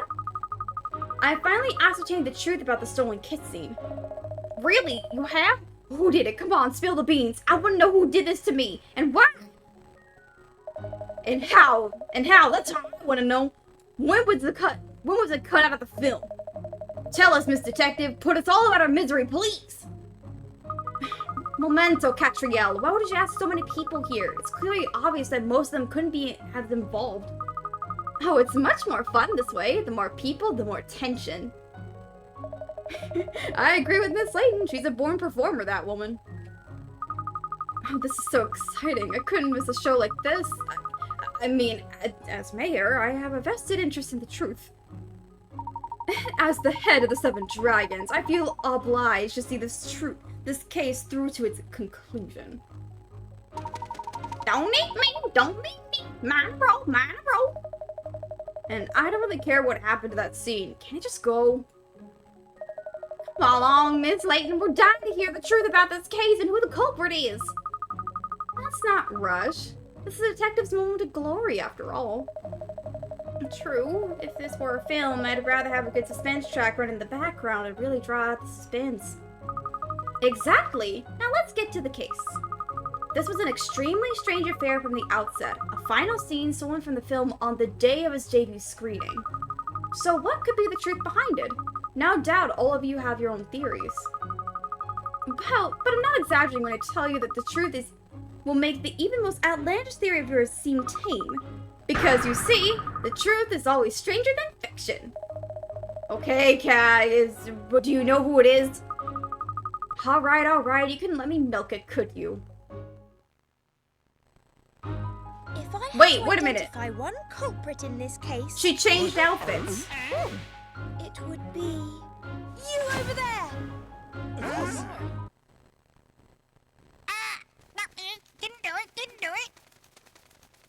She changed clothes, what the fuck? The major. Minor.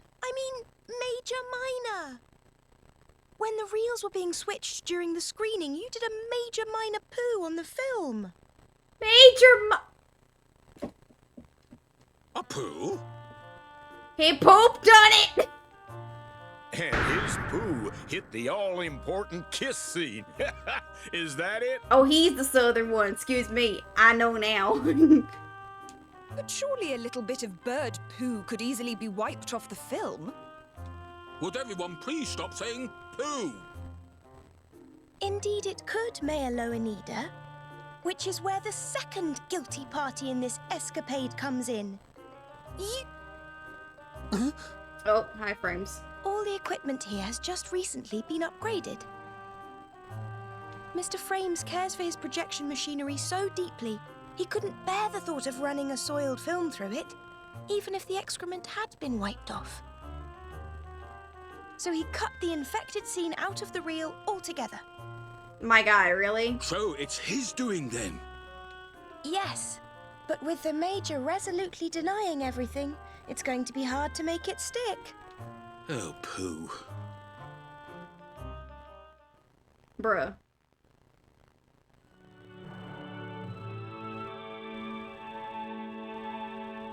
Get the dog!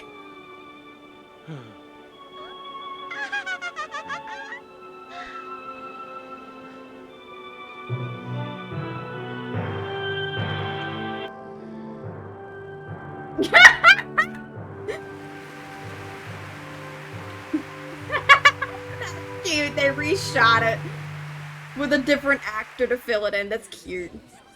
Great film. I loved it. Where did that kiss scene come from? Apparently, Mr. Rector. He cut in an old scene of his own to replace the missing one. It's a clip of himself kissing his lover, shot a long time ago when he was still just starting out as a cameraman. Oh, wait, that's cute! It was supposed to be a film about his own love affair. So the clothes and everything match the style of the other scenes. Wait, that's cute, though. That's how he Aw. integrated it so seamlessly. It was You not ought to hand it seamless. to the old dog. It's a very It was not very moving seamless, scene. but that was cute, though. Yes, because it's full of genuine emotion. They weren't acting. It was true love. If only someone would give me a kiss like that. Just imagine. What? Oi, Pinstripes, what are you imagining? Nothing. I was Just what? And spit it out. No, What, you dirty mongrel? Okay, that's actually a cute ending, where it's like, it was from when he was younger, and he, that's actually really cute.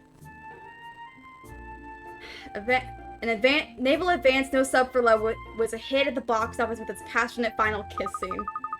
And now Maverick Director is currently working with a new, albeit not too mainstream blockbuster. Oh, surprise. Spook. How is it? You always stumble on the answer in these cases. Stumble on? It sounds like you think it's just luck, Shirl. Well, isn't it? Not at all. The truth is, Miss Layton makes logical but instinctive inferences.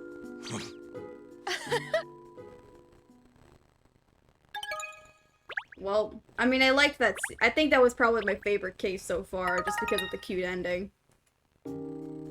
It's it.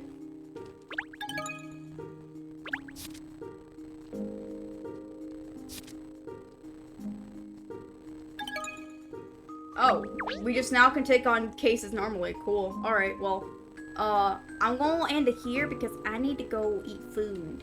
And I need to get out of here, so hold up. There we go. Get back to being big. There we go. Here we go. Woo!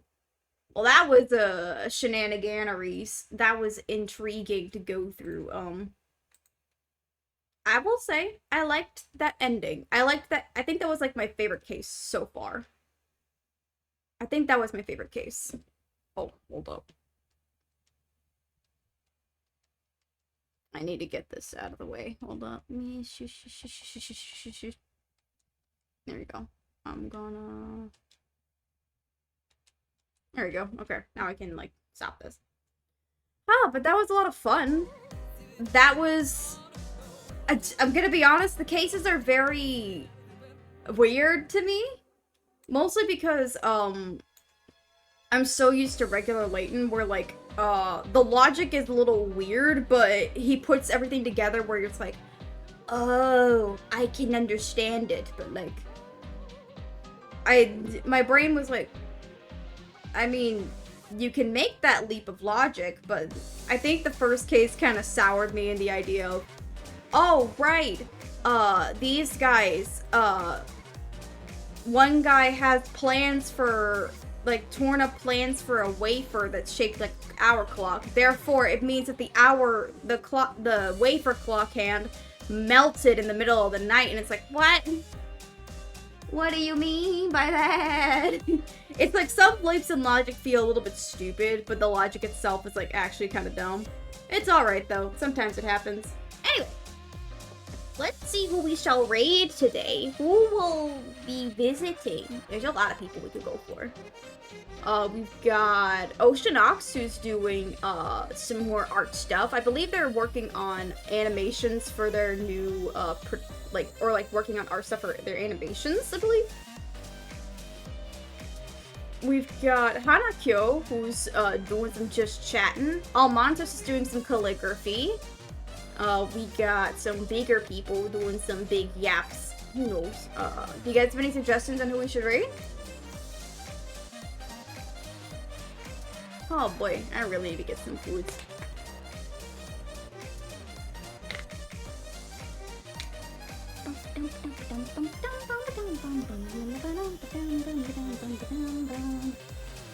I think today I kind of want to go raid Almontes because seeing the calligraphy is pretty cool.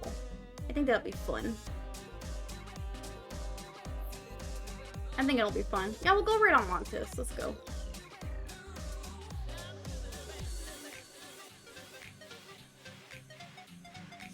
Yeah, let's go. Anyway, thank you all so much for stopping by. I hope you guys enjoyed stream today. It's been a lot of fun. If you'd like to join in the raid, here's the raid message. If you're subscribed, here's the sub-raid message. We will have a stream tomorrow. It might depend on how I feel. I'm not sure if I'm gonna stream tomorrow. I might. But we're gonna continue Pokemon with Feeny. So, if I'm not particularly feeling up to stream with, like, my model and such, or, like, my persona model, then most likely I will just, share my screen with Feeny, and we can work on that from there. But most likely, we will have a stream tomorrow, especially to make up for Sunday, because I was too tired to stream. But I will see you guys, hopefully tomorrow, for more Pokemon, and we'll see how far we get with Koga, because Koga's gonna be annoying. I'll see you later. Bye.